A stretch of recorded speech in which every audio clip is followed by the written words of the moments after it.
크리스마스. 네, 화면에 목걸이가 나온다고 그래서 뭐라고 그러셨는데 또 나오네요. 방이 좋아서 치울 데가 없어요.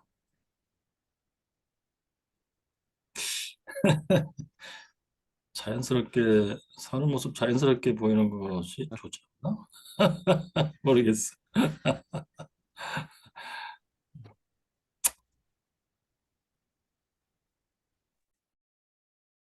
예, 질문 있으면 해보시죠, 여러분.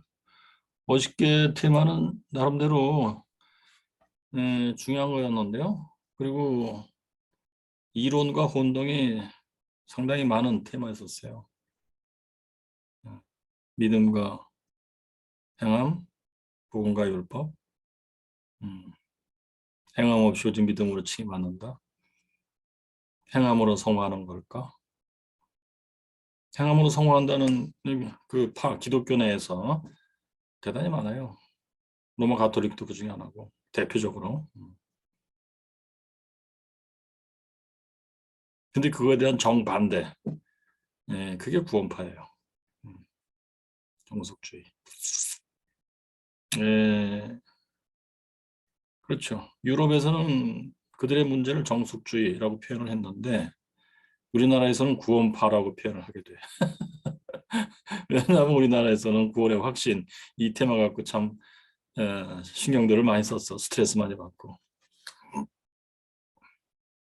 그러니까 구원의 확신을 아주 그냥 깨끗하게 확실하게 주겠다. 뭐 이랬던 것 같아요. 구원파는. 음. 그래서 그 방법을 내가 구원 받았다. 그럼 됐다. 딴 거 생각하지 말자. 음. 강박증 환자들도 그런 방식으로 문제 해결하려고 그런대요. 뭐길 가다가 사람하고 스쳐서 오염됐다. 그러면 그렇게 이제 계속 강박적으로 생각이 들어오면 괴롭대. 집에 가서도 막 뭐 하여튼 뭐 1시간, 2시간 닦고 난리치고 그래도 안 돼. 근데 이제 스스로 생각하기를 음, 스쳤을 때 얼른 가서 그 사람의 얼굴을 쳐다본다. 그러면은 깨끗해졌다. 이렇게 생각하는 방법을 발견했어. 이게 실제로 있었던 일이에요. 그럼 깨끗해졌다 이거야. 오염된 게 싹 사라졌어. 이해가 되시겠어요? 예. 그러니까 구원파도 어느 순간에 딱 구원받았어. 그럼 된 거야. 이제 여기다 딴 거 생각하면 이제 큰일 나기 때문에 딴 거 생각 안 해. 이제 절대로 죄가 들어올 수도 없고 나올 수도 없고 생길 수도 없고 죄로 오염되는 건 싹 다 씻겨졌기 때문에. 왜? 그 영혼에서 씻겨졌기 때문에. 영혼이 살았어. 이 영혼은 불가침적인 영역이야. 어떤 바이러스도 침투할 수가 없어. 음. 그래가지고 뭐, 교수님, 예, 예. 질문 하나 하고 싶습니다. 질문하세요. 예. 그 뭐 영화의 오두막집이라는 영화가 있는데요. 예, 예, 거기에 보면 삼위일체 하나님이라고 이렇게 표현돼서 예. 흑인이 여잔데 음, 하나님이고요. 음, 그리고 백인이 예수님이고요. 음. 그리고 이제 동양인이 하나 나오는데 이제 성령님이고요. 예, 예, 예. 근데 이제 거기에 보면 그 예수님이 이제 못자국이 났습니다. 음, 손에. 음, 근데 성부 하나님의라고 하는 여자의 손에도 음. 못자국이 났고 예, 영화의 내용들이거든요. 예, 예. 그거에 대해서 이제 삼위일체에 대해서 음. 이게 좀 이렇게 맞는 얘기인지. 그건 인종차별하지 말아라. 뭐 그 테마 같은데. 아니 물론 그런 표상도 있는데 예, 그 어떤 사람이 이제 뭐 딸이 육에 대해서 죽고 음, 그래서 이제 그 상처 때문에 네, 오두막집에 찾아갔는데 거기서 이제 삼위일체 하나님이라고 하는 새 배우가 나와서 이제 예. 그걸 위로하고 이제 상처 치유하고 막 이런 내용이거든요. 근데 그 그러니까, 삼위일체에 음, 대한 굉장히 유명한 영화인데 음, 삼위일체 하나님에 대한 교리와 음. 이제 어떻게 매치를 해야 되는지 설명을 해야 되는지. 전혀 매치 안 되죠. 예, 그건 뭐 이미 삼인체 논쟁에서 등장했던 테마 중에 하나예요. 즉, 사람들이 또 오해하기를 그 니케아 신조를 만들었더니 오해하기를 자 그러면 예수 믿는 사람들이니까 성경에 나오는 이름들을 가지고 베드로와 야고보와 요한, 그러니까 예루살렘 교회의 세 기둥 같은 인물이 그거예요. 베드로, 야고보, 요한인가? 자, 이 셋이 다 인간이다. 그러니까 호모우시오스, 동일 본질이다. 그러면 이들은 셋이면서 또한 하나냐? 이 질문이었었어요. 그랬을 때 카파도기아의 또 중요한 인물들이 그게 아니다라고 설명을 해주죠. 왜 아닐까요? 이건 니케아 신조하고 다른 얘기예요. 언뜻 들으면 그럴싸한데 왜 아니지? 여러분 생각은 뭐예요? 셋 다 인간이고 본질이 인간이라는 본질에서 같은 거고 그렇다면 본질에서 하나가 아니겠느냐? 이건 하나다. 음, 셋이면서 동시에 하나다. 하나면서 또 셋이다. 근데 카파도기아의 그 세 사람 이름이 기억 안 나네. 이들은 금세 알았어요. 그건 아니다. 우리가 믿는 삼위일체 하나님을 설명하는데 그런 식으로 설명할 수 있는 게 아니다. 왜 그럴까요? 이거 이해 못하시면 니케아 신조가 왜 말이 되는지도 이해가 덜 된 거예요.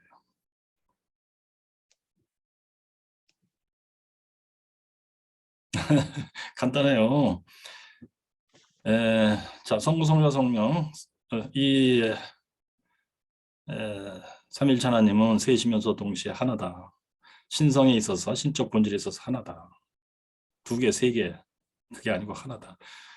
그건 왜 그러냐면요. 신이기 때문에 그래요. 창조자, 피조물. 그 차이 때문에 그래요. 어떻게? 여기서부터 이제 수학이에요. 피조물은 나눌 수 있으며, divide, 나눠지는 거예요. 그렇죠. 물리 세계에서도 그렇죠. 그래서 물리학자들도 끊임없이 divide, 나눠가지고 물질의 본질이 뭔지를 찾으려고 애를 쓰는 거예요. 근데 오늘날까지는 아직 양자역학까지 와 있어요. 근데 그것이 끝이라고 할 수가 없어요. 물질을 더 나눠서 본질이 뭔지를 더 찾아보자. 할 수도 있는 거예요, 사실. 물질은 나누어지는 겁니다, 본질이. 그렇다면 이 피조물의 반대 창조주라는 것은, 신이라는 것은 나눌 수 없음이에요. 그 신성에 있어서, 신적 본질에 있어서 나눌 수 없음이에요. 그래서 성부, 성자, 성령은 나눌 수 없음이에요. 그래서 하나예요. 그런데 베드로, 야곱, 요한은 피조물이에요. 나눌 수 있죠. 세 개인데 본질에 있어서 하나가 될 수가 없어요. 나눠지는 거예요. 본질에 있어서도 세 개예요. 근데 그것은 그냥 인간이라고 불러요. 다 똑같아요. 인간의 본질에서는 같아요. 그렇지만 나뉘어지기 때문에 하나가 되는 건 아니에요. 그래서 피조물에서는 삼위일체라는 건 있을 수가 없어요. 신적 존재 하나님에게서만 그것은 가능한 거예요. 그 다음에 이제 질문이 되는 게 있어. 그럼 하나면 세 개일 수 없지 않습니까? 근데 왜 삼위입니까? 세 개의 개체입니까? 성부, 성자, 성령은 동일한 것이 아니에요. 서로 구분되는 개체들이에요. 세 인격들이에요. 그건 왜 그래요? 그건 나누어지는 거 아닙니까? 당연히 나누어지죠. 여기서 아까 안 나눠준다 그랬잖아요. 그거는 신적 본질에 있어서 그런 거예요. 호모 우시오스, 우시오스 본질, 동일 본질, 신적 본질. 예. 근데 개체적으로 있어서는 당연히 나눠주죠. 개체에 있어서는. 그래서 성부는 성자가 아니고 성자는 성부가 아니고 이렇게 된다는 얘기입니다. 근데 이런 것이 이제 이해가 안 되면은 뭐 여러 가지 형태의 혼란이 이제 오는 거예요. 그 삼위일체 논쟁에서 뭐 그 유형들은 다 거의 다 등장했었어요. 뭐 양자론, 양태론 뭐 이런 식으로. 그러니까 삼위일체론이 이제 이런 방식으로 이해가 안 되는 사람들은 자꾸만 양태론으로 빠지기 쉬워요. 그게 제일 이해하기 쉬워요, 양태론이죠. 하나님은 한 분이시다 이래놓고 모두만 달라지는 거야. 성부 모드, 성자 모드, 성령 모드. 그래서 성부 하나님이 성자 하나님으로 나타나고 성자 하나님이 성령 하나님으로 나타나고 이게 다 한 하나님이다. 동일하신 분이다. 예수님은 성부 하나님이에요. 사실은 뭐 이런 식으로 설명하고 그래요. 예. 그럼 그것은 말이 안 돼. 다음 순간에 근데 왜 성자 하나님이 성부 하나님을 향해서 아버지 내 뜻대로 마시고 아버지 뜻대로 하세요. 어떻게 그렇게 기도할 수가 있는 거야 도대체. 그건 이해가 안 돼. 그래서 성경을 이해하는데 적합한 모델이 아닌 거예요. 그것은. 뭐 그런 모델을 읽고 싶으시면은 뭐 사이언스 픽션 하나 써놓고 그렇게 양태론으로 생각하면서 읽으면은 말이 되겠지. 그렇지만 성경은 그렇게 안 써 있단 말이야. 그래서 문제인 거예요. 양태론 쪽은 생각을 가지고 성경으로 들어가서 읽으면은 엉터리로 읽힌다는 얘기입니다. 성경이. 거기서 할 수 있잖아요. 삼일체론은 성경을 올바로 읽기 위한 수학 공식이에요. 그러니까 뭐 영화에서 그렇게 아까 말씀하신 그거는 뭐 삼일체론하고 전혀 관계가 없어요. 그냥 사람들이 그냥 재밌게 보고 뭐 그런가 보다. 그렇게 만든 거죠. 알겠습니다, 교수님. 뭐 혹시 다른 질문 있으신가요? 또. 네, 교수님. 네. 구원파에서는 이제 사도신경하고 주기도문을 금기시키고 있거든요.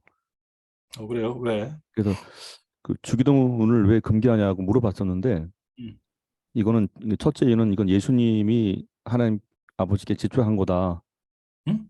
예수님이 하나님께 집착한 거기 때문에 가르쳐는 줬지만 이건 예수님 용도다. 그리고 둘째 이유는 이제 주기도문은 명시가 됐기 때문에 명시적 내용을 갖고 만약에 우리가 이걸 행동으로 옮겼을 때 불완전한 행동이 나타났을 때는 그 기도는 오히려 죄 짓는 게 아닌가 이렇게 논리를 풀더라고요. 자, 왜 그러는지 수사관적인 눈으로 관찰해 보시고 한번 분석해 보세요.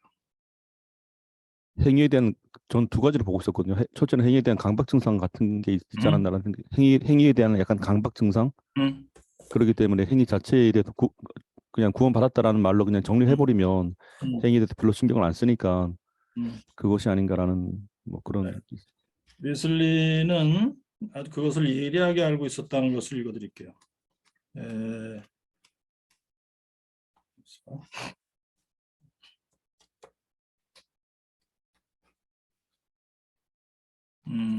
자, 요 책. 이 책의 198페이지.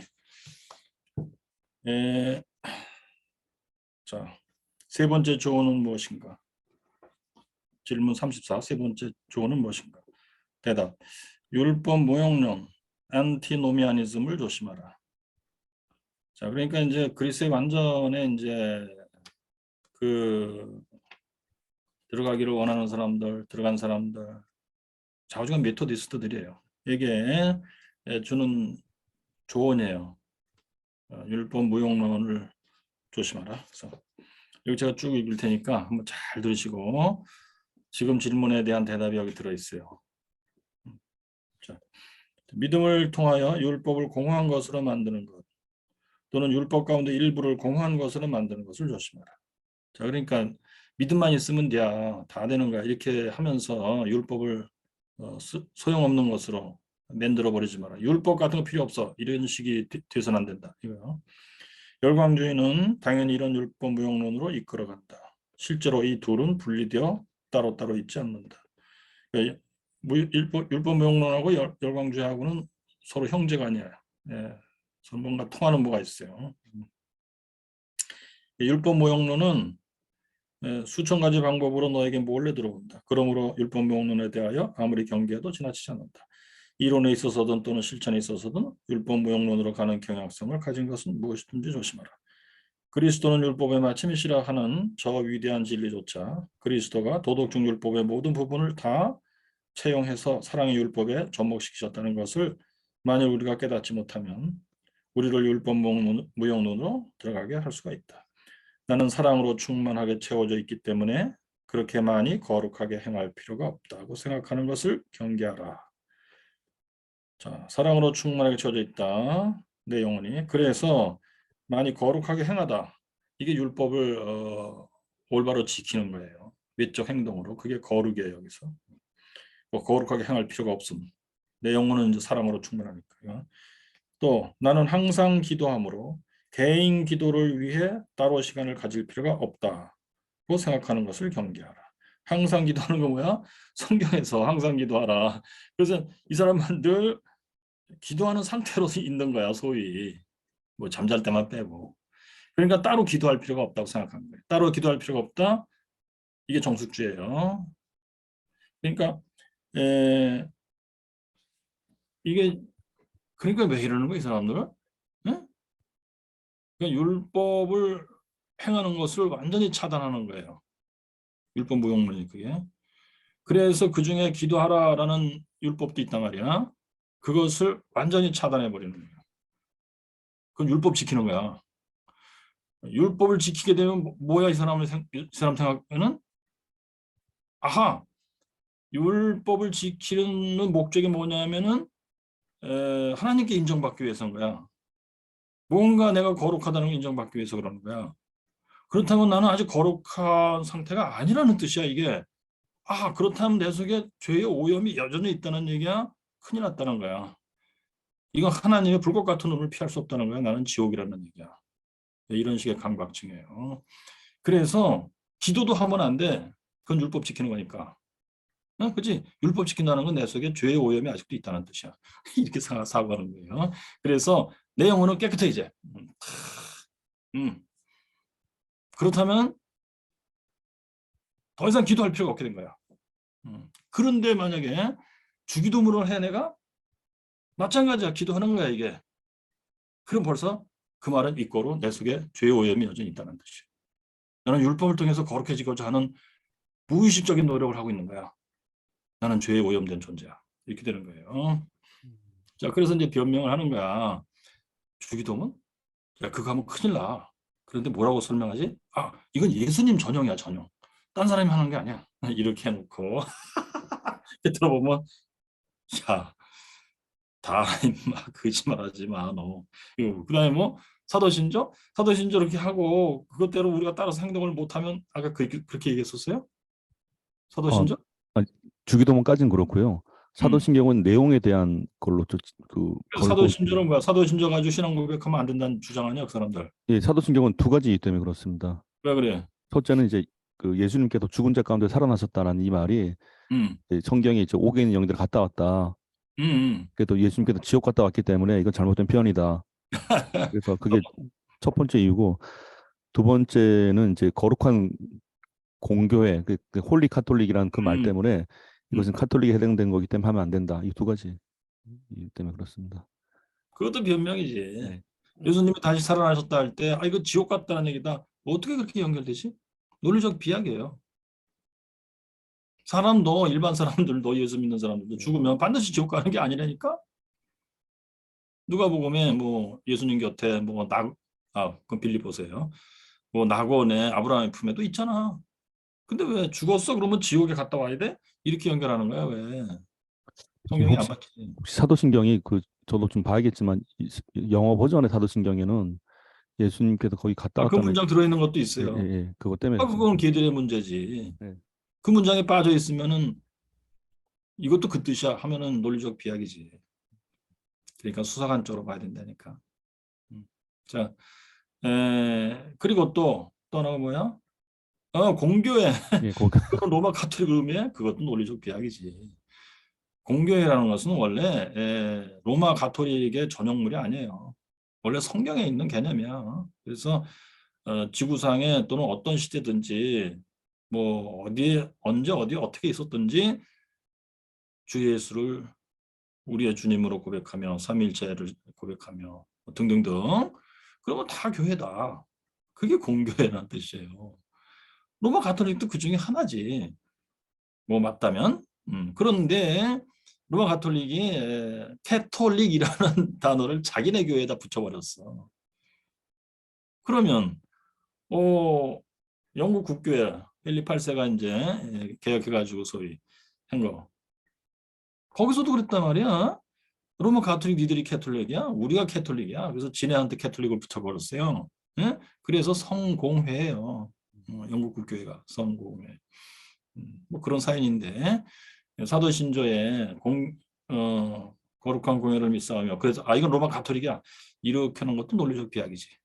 결국은 뭐야? 이 사람들이 사도신조 가지고 이제 그러는 것은 역시 진짜 이유는 그들 속에 들어있는 멘탈리티, 죄에 오염되면 나는 죽는다. 그런 강박증이다. 그런 틀린 사도신조를 가지고 신앙 고백하면 벌써 오염되는 거야. 오염되는 거야. 입에만 얘기 돼도 오염된 거야. 그런 스타일이기 때문에 뭐 그렇게 사고하고 그렇게 변명을 또 만들어낸 거지. 그렇습니다. 근데 지금 여기 웨슬리가 정확히 간파하고 있다는 사실이 놀라워요. 나는 항상 기도함으로 개인 기도를 위에 따로 시간을 가질 필요가 없다고 생각하는 것을 경계하라. 그래서 구원파를 알고 있잖아요. 뭐 이건 웨슬리가 율법 무용론은 특별히 그 당시에 모라비아 교도들을 생각하면서 지금 지적하고 있는 거예요. 모라비아 교도들이 그 당시에 오늘날 우리나라의 구원파하고 상당히 흡사한 본질적으로 같은 오류를 범하고 있었다. 네. 자, 제가 어저께요 말씀드릴 때 그 드들강 여고생 살해 사건에서 그 법의학자가 발견한 게 뭐였냐면 그것이요. 먼저 그 부검팀이 그 사건이 일어나고 직후에 부검팀이 시신을 검시하면서 부검하면서 원인이 뭔지를 몰랐는데 눈에 보이는 현상을 적어놨대요. 부검서에. 거기 뭐냐면 이 시신 생리혈과 그 들어가 있는 정자가 섞이지 않은 상태로 있었다. 원인은 잘 모르겠다 이게. 그런 것을 써놨대요. 그래서 결국 이제 15년 뒤에, 16년 뒤에 다시 이제 재수사하게 된 건데 그때는 이제 다른 부검의겠지, 그러니까 법의학 교수님 이분이 그것에 주목을 했대요. 이게 왜 안 섞였지? 그래가지고 실험을 했다는 거지. 어떤 설명에는 뭐 자신의 피하고 피를 뽑고 아들의 정자를 얻어갖고 비닐봉투에 정자를 넣고 그 다음에 피를 넣고 놔둬봤대. 어떤 설명에서는 그 따님의 생리혈을 얻어서 그렇게 했다. 그 따님의 생리혈을 얻어서 하는 게 더 정확하지 사실은. 그렇게 해서 이제 놔둬봤더니 가만히 놔두면 7시간 동안이나 이게 섞이지 않더래요. 그런데 이것을 들고 한 10자국 10걸음만 걸어가도 이것이 섞이기 시작한대요. 뭐 심하게 흔들지 않아도. 그러니까 이제 이 여고생이 성폭행을 당하고 살아 있었다면 뭐 이렇게 움직였을 텐데 그러면 섞였을 텐데 섞이지 않아요. 그 뜻은 뭐냐? 성폭행하고 즉시로 죽였다는 뜻이다. 이 여고생은 움직일 시간이 없었다. 그것을 입증한 거예요. 그래서 이제 그 범인은 무기징역형을 받았다고 그러더라고요. 무기징역형을 2개를 받게 돼, 그 사람. 그 앞에도 또 누군가를 죽였기 때문에. 자, 아무튼 자, 그래서 제가 추구하는 것도 이겁니다. 학술도 그렇게 해야 된다. 사실을 발견할 때까지 우리는 끝까지 찾아내야 돼요, 사실을. 사실을 찾아내는 게 중요하지 여러 의견들을 존중하고 하는 것은 정치예요. 인간 사회에서는 뭐 그렇게 서로 의견 조율하고 전쟁 안 일어나고 뭐 이런 것도 대단히 중요해요, 물론. 근데 신학을 그런 차원에서만 끌고 나가면 절대로 안 됩니다. 뭐 서로 간에 화합하자, 서로 간에 사랑하자 이렇게만 하면 안 돼. 왜? 신학이라는 것은 성경은 사실을 얘기하고 있기 때문에요. 하나님의 사실, 하나님이 인간을 구원한다는 이 사실, 이게 실제나 말이야, 리얼리티. 그 리얼리티가 뭔지를 찾아야 될 거 아니야. 계시에서 알려주신 만큼은 적어도. 근데 신학이라는 것이 그런 건 상관이 없어. 그럼 살짝 뭐야? 바로 열고? 그건 사실일 수가 없다. 하나님이 존재해? 아닐 수도 있지. 근데 뭐 서로 간에 사랑하고 살자고 얘기했다. 그럼 우리도 뭐 그 정신으로 서로 사랑하고 살면 될 거 아니냐. 뭐 의견 조율하자. 뭐 네 의견도 좋고 뭐 이거 이렇게만 하면 안 된단 말이에요. 그러니까 이제 뭐 로마서에서 동성애 죄라고 그랬다. 아, 그 시대는 그랬고 뭐 바울의 상황에서는 그랬겠지. 근데 오늘날 상황은 그게 아니다. 그러니까 뭐 재해석하자. 그게 이제 자유신학이에요. 그거는 이제 사실이 없는 상태야. 리얼리티는 없어. 그냥 우리끼리 뭐 심리학적으로 사회학적으로 서로 의견 조율해서 서로 사랑하고 충돌하지 말고 살면 되는 거 아니냐. 그게 종교다. 종교다운주의. 그게 종교다. 종교의 목적은 그냥 지구 전체 평화야 뭔가. 그게 왜 그런지 아시겠죠? 리얼리티를 사실은 부인하고 있는 거예요. 성경이 얘기하는 하나님과 인간의 리얼리티를 부인하고 있는 거예요. 더 이상 수사할 게 없죠. 이제. 그냥 의견 조율만 하면 되는 거니까. 혹시 다른 질문 있으십니까? 없어요. 저요. 자, 그러면 어저께 우리 공부하다가 제가 각주를 안 붙인 데가 있었는데 거기 각주 말씀드릴게요. 56페이지. 우리 책 56페이지에 아래에서 둘째 줄 그리스도의 장성한 분량에 충만한 정도에 이르기까지 성장한다 하고 다운표 있죠? 예. 거기에 이제 각주를 붙여야 되는데 68-1 붙이셔야 돼요. 이건 어디냐? 존 웨슬리의 설교 신생이라는 설교예요. 신생이라는 설교에 로마자 2번에 4번이에요. 로마자 2번에 4번. 예. 자, 그러면 이제 오늘 우리 60페이지에 9번 단락 9번이라고 쓴데 맞습니다. 자, 그리스도의 완전. 그러니까 이제 성화. 우리 이제 구원론에 있어서 성화의 은혜 가운데 성화론에 있어서 그리스도인의 완전. 자, 우리가 그로 인하여 성화되는 즉 죄로부터 구원받고 사랑에 있어서 완전하게 되는 그 믿음은 어떤 것인가? 자, 믿음으로 성화한다고 그랬는데 그럼 그리스도인의 완전도 이제 성화니까 믿음으로 받는다는 얘기죠. 그 믿음으로 무슨 일이 일어나는 거야? 크게 두 가지 일이 일어나요. 죄로부터 구원받고 사랑에 있어서 완전하게 되는 거예요. 이 표현을 잘 보셔야 돼요. 제가 그래서 웨슬리의 이제 이 책, 이거 처음 읽었을 때 또는 앞에 파는 이거예요. 예, 읽었을 때 표현들이 이렇게 돼 있어요. 죄로부터 구원받는다는 게 뭐야? 이신칭의를 말하는 거야. 이건 뭐지? 그러니까 그때만 해도 제가 죄로부터 구원받아 그러면 이제 교회에서도 논양 배우기를 예수 믿음으로 죄사함 받는다. 죄로부터 구원받는다. 이렇게만 했단 말이에요. 그리고 성화는 죄로부터 구원받는 게 아닌 건 줄 알았어요. 성화는 그냥 계속 거룩하게 잘 만들어져 나가는 뭐라고 생각한 거예요. 근데 웨슬리의 개념은 그게 아니었어요. 뭐야? 성화도 마이너스 플러스로 진행되는 거야. 마이너스는 뭐야? 있어서는 안 되는 것들을 제거하는 거예요.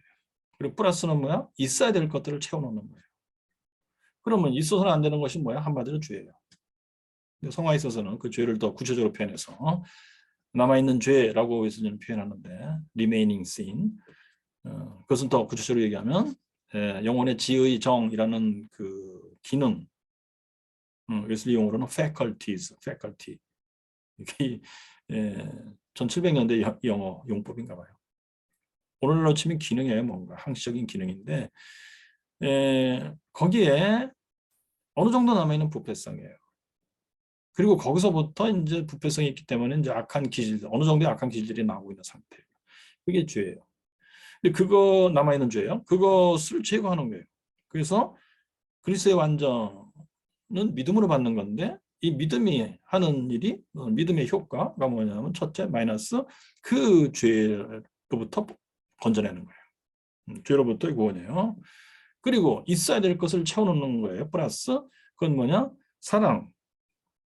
사랑을 더욱 채워넣어서 사랑에서 완전하게 되는 거예요. 그러니까 마이너스 플러스니까 있어서는 안 되는 걸 다 제거했으니까 결국 사랑의 이질적인 거, 사랑과 반대되는 거 또는 사랑과 잘 안 맞는 거 이런 요소들, 기질들을 싹 다 제거하는 거예요. 그리고 오직 사랑만 있게 하고 그 사랑이 완전하게 되는 거예요. 네, 그래서 pure love, 또 entire love, 또는 perfect love라고 표현하게 되죠. 이 그리스도의 완전을 표현하는 아주 가장 간단한 공식이에요. 근데 이런 이제 효과가 일어나게 하는 직접적인 원인이 뭐냐면 믿음이에요. 믿음으로 성화한다. 그 공식이 맞잖아요. 이게. 그래서 그리스도의 완전도 오직 믿음으로 받는 것이다. 그 얘기예요. 자, 그걸 위해서 여기서 설명하고 있는 겁니다. 자, 그럼 그 믿음이 무엇이냐 이거예요. 했을 때 첫째로 이 믿음은 하나님이 이 믿음을 성경에 약속하셨다는 사실에 대하여 하나님이 주시는 자명성과 확신이다. 자, 그러니까 첫째로 내가 이제 그리스도인의 완전을 받기를 원하는데 이건 믿음으로 받는단다. 아, 그러면 그 믿음을 받아야 되겠구나. 그럼 이 믿음이라는 게 뭘까 정체가 했을 때 첫째 알고 있어야 될 게 뭐냐면 이 믿음, 완전을 얻게 하는 이 믿음은 하나님이 약속해 주신 거예요. 주겠다고. 어디에? 성경에. 그래서 예수님이 이걸 자세히 설명하죠. 바로 이 책 자세히 설명하는데 구약에서도 약속했고 신약에서도 약속했고 근데 거기에 표현되기를 뭐 그리스도의 완전을 얻게 하는 믿음을 내가 주겠다고 약속하마 이렇게 표현되어 있는 게 아니고 그리스도의 완전이라고 이제 메시지를 생각했는데 그것을 주겠다고 약속하신 거예요. 그러니까 내 대표적으로 뭐야? 신명기 6장 4절에 너희 영과 혼과 몸과 뭐 힘을 다하여 너희 하나님을 사랑하라. 그 말 있죠. 그거예요. 그거를 웨슬리는 왜 약속이라고 봤을까요? 명령인데. 이건 내가 노력해서 힘써서 해야 되는 거 아니야? 했을 때 웨슬리는 그것은 명령이고 그렇기 때문에 동시에 그것은 약속이다라고 본 거예요. 약속으로 본 이유는 어저께도 말씀드렸죠. 자, 웨슬리 생각에는 성경에 무수한 명령들이 들어있어요. 근데 그것은 어느 하나도 사람 자신의 힘으로 할 수 있는 건 하나도 없어요. 왜? 그건 하나님의 명령이기 때문에 그래요. 하나님의 눈에 들게 수행을 해야 내가 행동으로 해야 넷째로 이쪽으로 자주간 해야 하나님이 인정하는 거야. 네가 내 명령을 준행하였다 이렇게. 근데 그거는 사람 힘으로 도저히 할 수가 없는 거다 이렇게 생각한 거예요. 그렇다면 뭐야? 이제 둘째 사고가 이제 달라. 하나님이 뭐 헛되이 명령한 거냐 그러면 되지도 않을 명령한 거냐? 거룩하시고 전능하신 하나님이 그렇게 되지도 않을 헛된 말을 할 리가 없다. 그렇다면 이제 세 번째 단락. 이 명령은 반드시 이루어져야 하나님의 존엄에 맞아. 그렇다면 뭐야? 사람이 이룰 수 없는 거라면 하나님이 이루신다는 뜻이구나. 이렇게 된 거예요. 그럼 하나님이 명령을 주시고 동시에 이 명령이 이루어지도록 하나님 내가 좌우지간 작업하겠다. 신학적 용어로 표현하면 내가 너에게 이 명령을 지키고자 하는 마음, 생각, 의욕, 의지 또 불어넣어주고 이 명령을 실제로 네가 행할 수 있는 능력도 하늘 위로부터 내가 너한테 넣어주겠다. 그러니까 웨슬리 사고가 하겠죠. 내적 외적이야. 내적. 의지도 하나님이 갖게 만드시고 그러니까 선한 욕망이라고 표현해 그것을. good desire.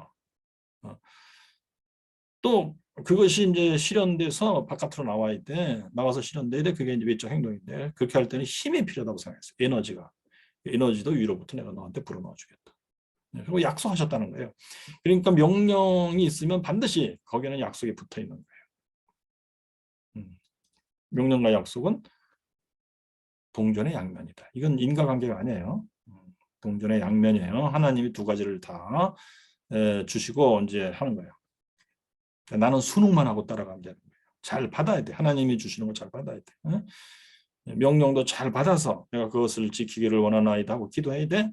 그럼 하나님이 지킬 수 있는 생각과 그 디자이어를 불어넣어 주시고 그 다음에 힘을 주셔서 실제로 내가 향할 수 있게 되는 거예요.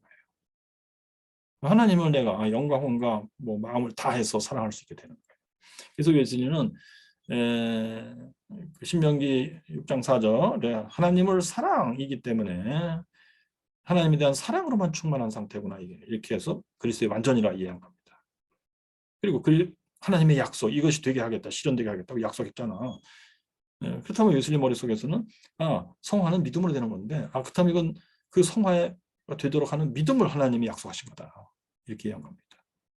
구약 성경에도 그리스도의 완전을 이루게 하는 발생시키는 믿음을 하나님이 약속하셨다. 이렇게 본 겁니다. 그 다음에 뭐 에스겔서에 내가 맑은 물을 뿌려서 니들의 영혼을 맑게 깨끗하게 하고 모든 죄를 다 싹 다 씻어내고 니들 마음에 율법을 새겨 넣어주고 율법을 지키게 하겠다. 뭐 이런 말씀도 같은 의미로 해석한 겁니다.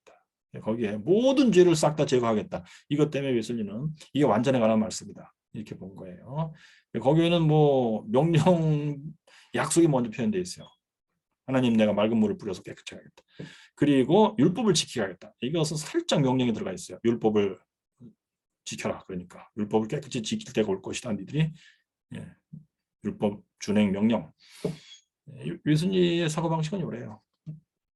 그러니까 구약에도 그리스도의 완전에 대한 약속이 들어있는 것이다. 이렇게 본 거예요. 그리스도의 완전을 받게 하는 믿음을 내가 주겠다. 신약은 뭐 더 말할 것도 없어요. 하나님이 완전하신 것처럼 너희도 완전하다. 마태복음 6장인가요? 거기 같은 방식으로 사고한 겁니다. 예수님은. 자, 그래서 첫째, 이 믿음은 하나님이 이 믿음을 성경에 약속하셨다는 사실에 대하여 하나님이 주시는 자명성과 확신이다. 자,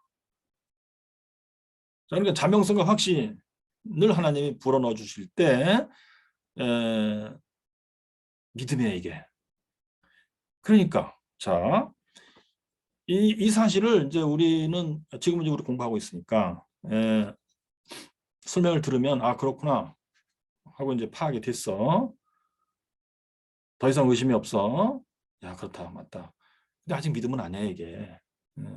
어느 때 믿음이냐? 어느 순간에 하나님이 직접 내 영혼에 빛을 비추어, 영혼의 지 부분에 빛을 비추어 자명하게 알게 하시며 확신하게 하신다, 이거. 이 순간. 그 순간에 이 믿음이 발생한 것이고 이 믿음으로 내 영혼은 완전해지는 거예요. 믿음이 완전해지는 순간을 묘사하고 있어요. 예수님 지금. 그리스도의 완전을 받는 순간을 묘사하고 있는 거예요. 아시겠죠? 여기 하나님 주시는 자명성과 확신. 그 다음에 둘째, 이 믿음은 하나님은 자신이 약속하신 것을 행하여 이룰 능력이 있다는 사실에 대하여 하나님이 주시는 자명성과 확신이다. 그러니까 하나님이 약속을 하셨고 뭐 이룰 능력이 없다. 그러면 뭐 그것도 허사지. 근데 웨슬리 머릿속의 생각은 하나님이 약속한 것이 허사다? 능력이 없어서 도무지 이루어질 수가 없는 거다? 이러면 뭐 이거 헛된 거다. 근데 하나님은 그럴 리가 없다. 헛된 약속을 하신다는 건 더군다나 하나님한테 안 맞는다. 그래서 하나님은 약속했다면 반드시 이루시는데 그렇다면 능력이 있어서 이루시는 거다. 즉 전능하신 능력으로 이 약속을 이루시는 거다. 그 사실을 일단 이제 이해하고 있어요, 우리가. 설명을 제가 드렸으니까. 근데 아직 믿음은 아니에요. 이것은 하나님이 빛을 비추어 확신하게 하는 순간. 그 자명성과 확신, 이것을 주시는 순간. 그게 진짜 믿음이에요. 그러면 이 믿음이 발생했잖아요? 그리스도의 완전을 발생시키는 믿음이 발생했잖아요? 그러면 그 순간에 그리스도의 완전 상태에 들어가는 거야, 내가. 근데 일단 지금 우리는 지식으로 배우고 있는 거예요. 그다음에 셋째로 이 믿음은 하나님은 이것을 지금 행하실 수 있으며 지금 행하기를 원하신다는 사실에 대하여 하나님이 주시는 자명성과 확신이다. 그러니까 이건 더군다나 여기서 확신이 나타나잖아요. 내가 이것을 지금 받았어, 이 믿음을. 그러면 이 말을 할 수 있는 거예요. 하나님은 언제나 지금 주신다. 다르게 얘기하면 아무 때나 줄 수 있다. 하나님. 하나님이 기뻐하시는 순간 어느 때든지 아무 때나 줄 수 있다. 뭐 우리 1년 동안 훈련하자. 이런 게 하는 게 아니에요. 또는 뭐 오늘 아니야. 한 달 동안 한 50% 주고 좀 쉬었다가 나머지 또 한 달 동안 50% 주고 그렇게 해서 100% 만들어 주겠다. 이게 아니라는 거예요. 한순간에 100% 딱 되는 거예요. 근데 그 순간은 하나님 입장에서는 아무 때나 기뻐하실 때 원하는 때 막 하는 거야. 나로서는 그런데 어떻게 해야 돼? 기다려야지. 그때를 모르니까. 그러니까 지금 하나님이 주실 수 있다는 사실에 대한 자명성과 확신이다. 예, 이 명제는 이 믿음을 받는 순간에는 내 입에서 그 말이 나오겠지. 근데 이 명제를 내가 진리로 인정하고 있다면은 나로서는 아하, 두 가지를 얘기해야 돼. 하나님은 기뻐하시는 때 아무 때나 주신다는 얘기구나. 아무 때나 할 수 있다는 거. 그다음에 둘째, 나로서는 그런데 그때를 모르니까 진지하게 사모하면서 간절히 기다리라는 얘기구나. 이렇게 되는 거겠죠. 그다음에 자, 하나님은 영혼 안에서의 이 위대한 역사를 점진적으로 이루어가는가 아니면 순간적으로 이루시는가.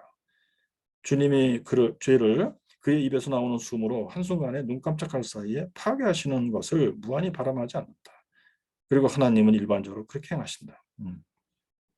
입에서 나오는 숨으로. 이것은 빛이 있으라 한적 빛이 있었다 하는 말과 같은 뜻이에요. 하나님은 말씀을 날려서 내 영혼을 향하여 네 영혼에 남아있는 죄들이 싹 다 파괴될지어다. 그 말씀을 날리는데 그것은 내 귀에도 안 들리고 눈에도 안 보여요. 하나님이 하시는 일이에요. 했을 때 당연히 내 속에 있는 남아있는 죄가 다 파괴된다. 흔적도 없이 사라져버린다. 이 뜻이에요. 그리고 하나님은 일반적으로 그렇게 행하신다 실제로. 그러니까 우리도 당연히 그렇게 바라는 것이 맞다. 그러므로 너는 매 순간 이 위대한 역사가 일어나기를 구하고 기대하라. 위대한 역사 왜 위대하냐? 이건 하나님이 하시는 일이기 때문에. 그래서 이제 이신칭의도 위대한 하나님의 역사라고 표현해요. 나머지 성화, 점진적인 성화도 당연히 위대한 하나님의 역사예요. 구원은 하나님의 위대한 역사예요. 그래서 우리 인간의 입장에서 볼 때 막 스펙타클하다, 대단하다, 드라마틱하다. 그래서 위대한 게 아니고요. 이건 인간이 할 수 있는 일이 아니에요. 그래서 하나님만이 하실 수 있는 일이기 때문에, 그리고 하나님이 실제로 하시는 일이기 때문에 great, a great work of God이에요. 위대한 역사가 일어나기를 구하고 기대하라. 그러니까 매 순간 이것을 기대하고 구하는 거예요. 매 순간 하나님의 지금 이루시옵소서. 제가 1년을 기다리고 2년을 기다려야 무슨 소용이 있겠나이까. 하나님이 하시고자 원하신다면 지금이라도 할 수 있다. 주님이 원하시면 깨끗게 하실 수 있나이다. 소위 문둥병자 중에 한 사람이 그렇게 주님께 요구를 했었죠. 그래서 네 믿음대로 될지어다. 그거죠 바로.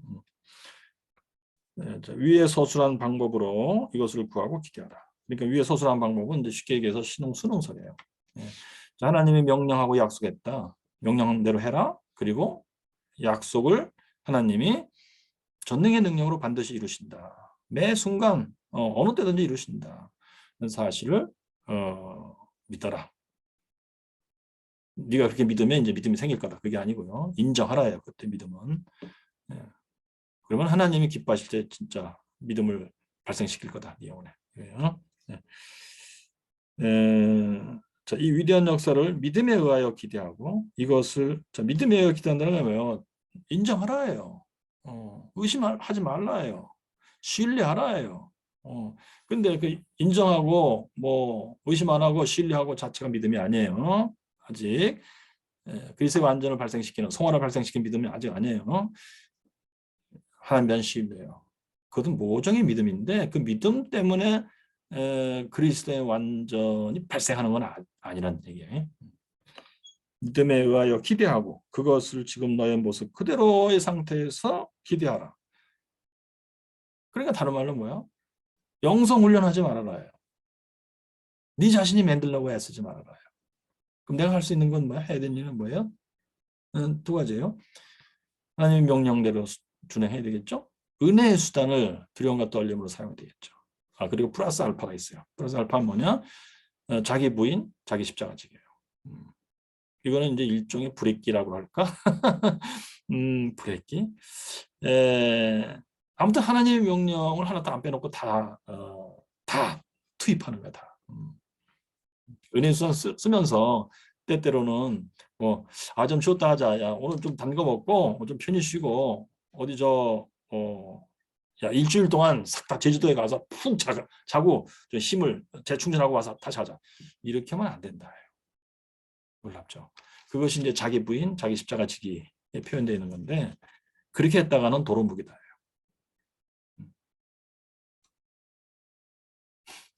네, 그래서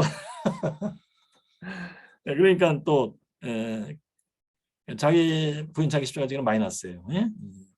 너 자신이 나태해지는 순간을 허용하지 말라. 이거고 그다음에 내 모습 그대로의 상태에서에는 두 번째 뜻이 들어있는데 네가 뭘 노력해서 만들려고 하는 시도를 하지 말아라. 응? 조금씩 만들어 나가면 되겠지. 뭐 이렇게 생각하는 스타일들도 있어요. 그러니까 뭐 공부할 때는 그게 유용해요. 벼락 공부하는 스타일이 아니고 꾸준히 쉬지 않고 조금씩 계속 해나가는 거야. 그래서 뭐 큰 위협을 이루는 수도 있죠. 그러나 하나님을 대할 때는 그렇게 하면 안 돼요. 하나님에게 온 마음을 다 쏟아놓아야 돼요. 하나님이 하시자고 하는 대로 내가 그대로 끌려가야 돼요. 하나님은 뭐 조금씩 해라. 내가 조금씩 도와줄게. 이게 아니고 내가 아마 홍해를 내가 쫙 가르겠다. 무덤에서 예수 그리스도를 내가 다시 살려놓겠다. 뭐 이런 식이란 말이에요. 하나님에 대한 이해가 성경에서. 그래서 영성훈련은 일반 종교에서는 타당해요. 일반 종교에서는. 그러나 성경의 하나님에게는 안 맞아 이게. 그러니까 은혜의 수단을 사용하는 것은 영성훈련이 아니에요. 하나님에 대한 존중이에요. 하나님의 명령을 내가 따르겠나이다. 그리고 하나님이 여기다 은혜를 주겠다고 약속했으니 내가 그것을 신뢰하나이다. 하나님을 대하는 기본 자세에. 근데 이걸 영성 훈련이라고 부르면 안 된단 말이에요. 그건 내가 하나님하고 맞담배 피겠다는 태도예요. 하나님도 하시고 저도 하겠습니다. 이뻐 보이지만 하나님 입장에서는 괘씸한 거예요. 하나님을 아직 충분히 이해 못한 것이고 하나님을 대접하는 태도가 아니란 뜻이에요.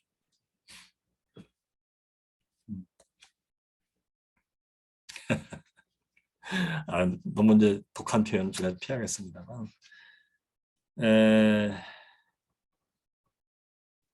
그런 거 있죠. 조폭 세계에서 그 보스가 있고 그 밑에 보스가 있어. 그랬을 때 밑에 보스가 형님 제가 하겠습니다. 그러니까 위에 보스가 야 이번 일은 네가 해 그랬을 때 예 제가 하겠습니다. 그건 명령에 복종해 그것은. 근데 위에 보스가 야 이번 일은 내가 알아서 할 테니까 걱정하지 마. 이러고 있는데 그 밑에 둘째 보스가 형님 이번 일은 제가 하겠습니다. 그럼 보통 조폭 영화에서는 조폭의 태도가 어때요? 한번 짝 짜려보죠.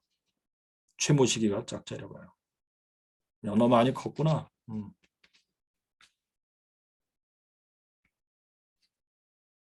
야, 저 손 좀 봐줘. 너 필리핀을 떠나야 되겠다. 응? 이런 거하고 비슷한 거 아닐까? 예. 그러니까 너의 모습 그대로의 상태에서 갖고 와라 이놈아. 하나님, 내가 약속한 대로 하겠다. 자, 이런 분위기란 말이에요. 상태에서 기대하고 이것을 지금 기대하라.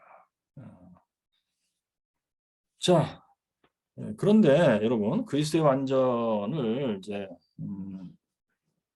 묘사를 어떻게 했는지 몇 번 읽어드린 겁니다만 감리교의 교리와 장정에서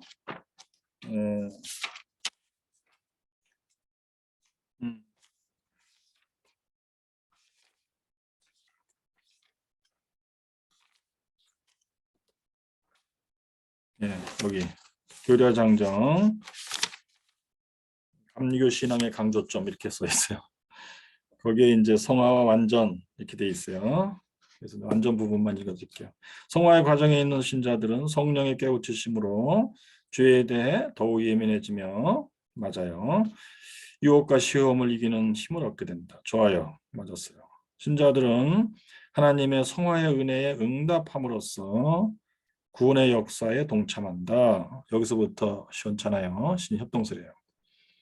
성화에 있어서 인간의 능동적 노력과 수고가 필요하지만 별로 이상해요. 이거는 예술적 분위기가 아니에요. 예술적 분위기는 그의 설교, 우리 자신의 구원을 이름에 관하여서도 하나님께 복종하라, 순종하라, 이렇게 되어 있지. 능동적 노력과 수고를 하는 거라고 우리가. 은혜의 수단을 두려움과 떨림으로 사용하라 했을 때 두려움과 떨림은 뭐예요? 두려움은 내가 이것을 반드시 지켜야 된다. 이것을 어기면 큰일 난다. 나는. 이거 떨림은 하나의 실수라도 허용치 말자. 이런 분위기인데 내가 힘써합니다. 이런 게 아니란 말이에요. 인간의 능동적 노력과 수고가 필요하지만 완전히 이루는 것은 하나님의 은사이다. 좋아. 이건 틀린 건 아니라고 보겠습니다. 완전히 이루는 것은 하나님의 은사다. 자, 그리스도인의 완전은 인간의 연약함과 한계를 인정하며, 그렇지, 완전히 들어갔어도 완전이라는 건 이런 영역에서의 뜻이 아니에요. 좋아. 연약함과 한계를 인정하고 다시 죄로 인한 타락의 가능성을 배제하지 않는 것을 의미한다. 오케이, 좋아요. 맞았어. 웨슬리는 이 세상에서 순간적인 완전을 인정했어요. 근데 인정했지만 만자에서 와장창 나가버렸어요. 그것은 언제나 소망과 기대를 통해 목표로서 남아있어야 한다고 했다? 거짓말이에요. 여기 지금 우리가 읽었잖아요. 하나님은 지금 하신다. 그러니까 우리로서는 매 순간 기대하라 했는데 언제나 소망과 기대를 통해서 목표로서만 남아있어야 된다고? 현실에서 실현되는 것을 기대하지 말라는 뜻같이 들려요. 이것은. 그리스도의 완전에 들어갔다고 하는 뭔가 이상한 사람들 자꾸 나올까 봐 걱정하는 듯한 분위기예요. 그래서 아주 교묘하게 웨슬리와 완전히 다른 분위기를 만들어 놨어요. 있으나 마나한 얘기를 써버리게 된 거예요. 그리스도의 완전을 목표로만 놓고 이제 끊임없이 나간다. 그게 영성 훈련이에요. 로마 가톨릭도 실제로 그렇게 하는 집단들이 있어요. 웨슬리가 이제 그런 사람들을 초기에는 회심하기 전에 많이 소개했었죠. 근데 회심 후에 웨슬리의 태도는 뭐야? 그리스도의 완전을 얘기할 때 하나님은 실제로 하신다요. 약속하셨고 실제로 이루신다요. 하나님은 거짓말 안 한다요. 이런 분위기지. 끊임없이 목표를 놓고 우리 끊임없이 노력과 수고를 하면서 가자. 근데 이제 실제로 주는 건 하나님의 은사라고 생각하자. 그렇죠. 우리가 끊임없이 노력하고 수고해야 된다. 순간에 이루어진다고 생각해도 좋다. 그러나 실제로는 그런 거 아니니까 목표를 놓고 쭉 하자. 이런 분위기가 돼버렸어요. 그건 영성훈련의 아주 전형적인 영성훈련의 분위기예요. 이거 누가 썼는지 제가 추측까지 할 정도예요. 자, 혹시 여기까지 질문 있으신가요?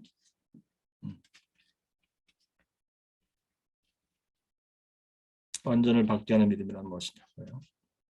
자, 그 다음에 10번 달러. 그리스도의 완전을 주시는 순간 우리가 이 인용문은 어디서 갖고 온 거야? 82. 믿는 자들의 회개. 예. 자, 우리가 성령으로서 몸의 행실을 죽일지라도 그리고 외적 죄와 내적 죄를 모두 저항하여 정복할지라도 그리고 매일같이 우리의 적들을 약화시킬 수는 있을지라도 우리가 그들을 내어 쫓을 수는 없다. 자, 그럼 지금 여기 묘사된 게 뭐예요? 성령으로서 몸의 행실을 죽인다. 이게 이제 점진적인 성화를 이렇게 표현한 거예요. 그렇게 하면서 외적 죄, 내적 죄를 모두 저항하여 정복하는 거예요. 성령을 따라 걸어가면서 점진적인 성화. 내적 죄, 외적 죄를 모두 저항하여 이긴다. 이것은 거룩한 상태를 유지해 나간다. 이런 의미도 들어있겠고 또 심하다 때마다 유혹과 싸워 이기면서 나간다. 이런 뜻도 들어있겠고 이런 거예요. 그리고 매일같이 우리의 적들을 약화시킬 수는 있을지라도 우리의 적이 뭐예요? 이것은 마귀예요. 그래서 마귀의 유혹을 내가 잘 이기니까 마귀가 힘들어해. 저놈은 유혹해도 넘어가질 않네. 그래서 점점 약화시키는데 또는 그 마귀가 노리고서는 공략하는 지점, 내 영혼에 남아있는 죄. 그러니까 지우의 정의 어느 정도의 부패성들. 이것들이 이제 점점 더 힘을 잃어. 그 영역이 점점 좁혀져. 어느 정도의 불신앙이 또 줄어들어서 믿음이 더 커지고 불신앙이 줄어들어서 조금 남아. 교만 자기의지도 상당히 많이 줄어들었고 그 대신 겸손 순종이 더 커졌어. 이런 식으로 진행될 수는 있다. 정서에서도 세상 사랑이 상당히 많이 줄어들었어. 하나님 사랑이 이웃 사랑이 더 커졌어. 이렇게는 될 수 있다.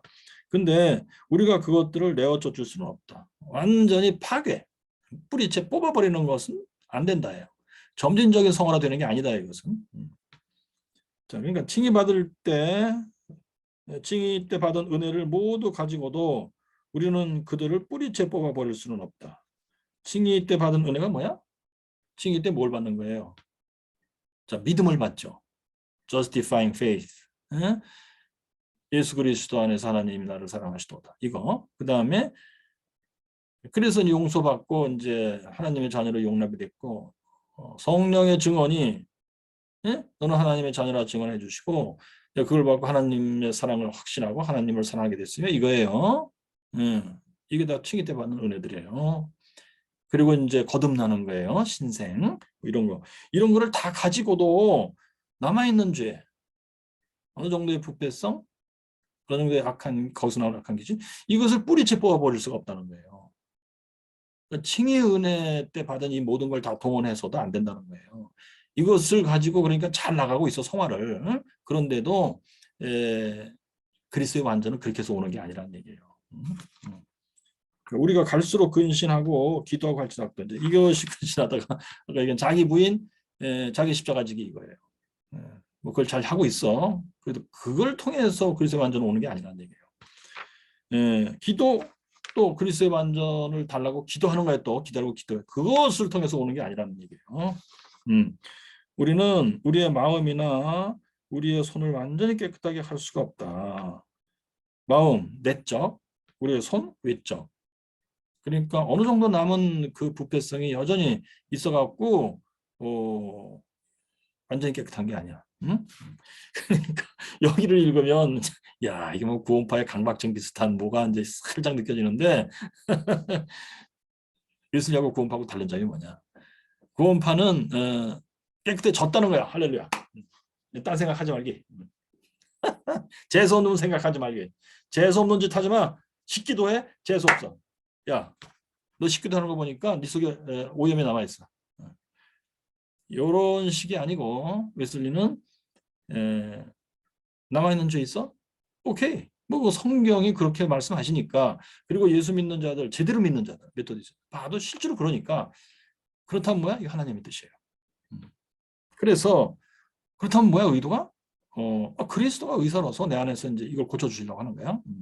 그리고 이건 다 하나님이 만세전에 계획하신 대로야 이게. 하나님의 영광을 나타내려고 하는 거야. 그래서 내 마음이 평안해.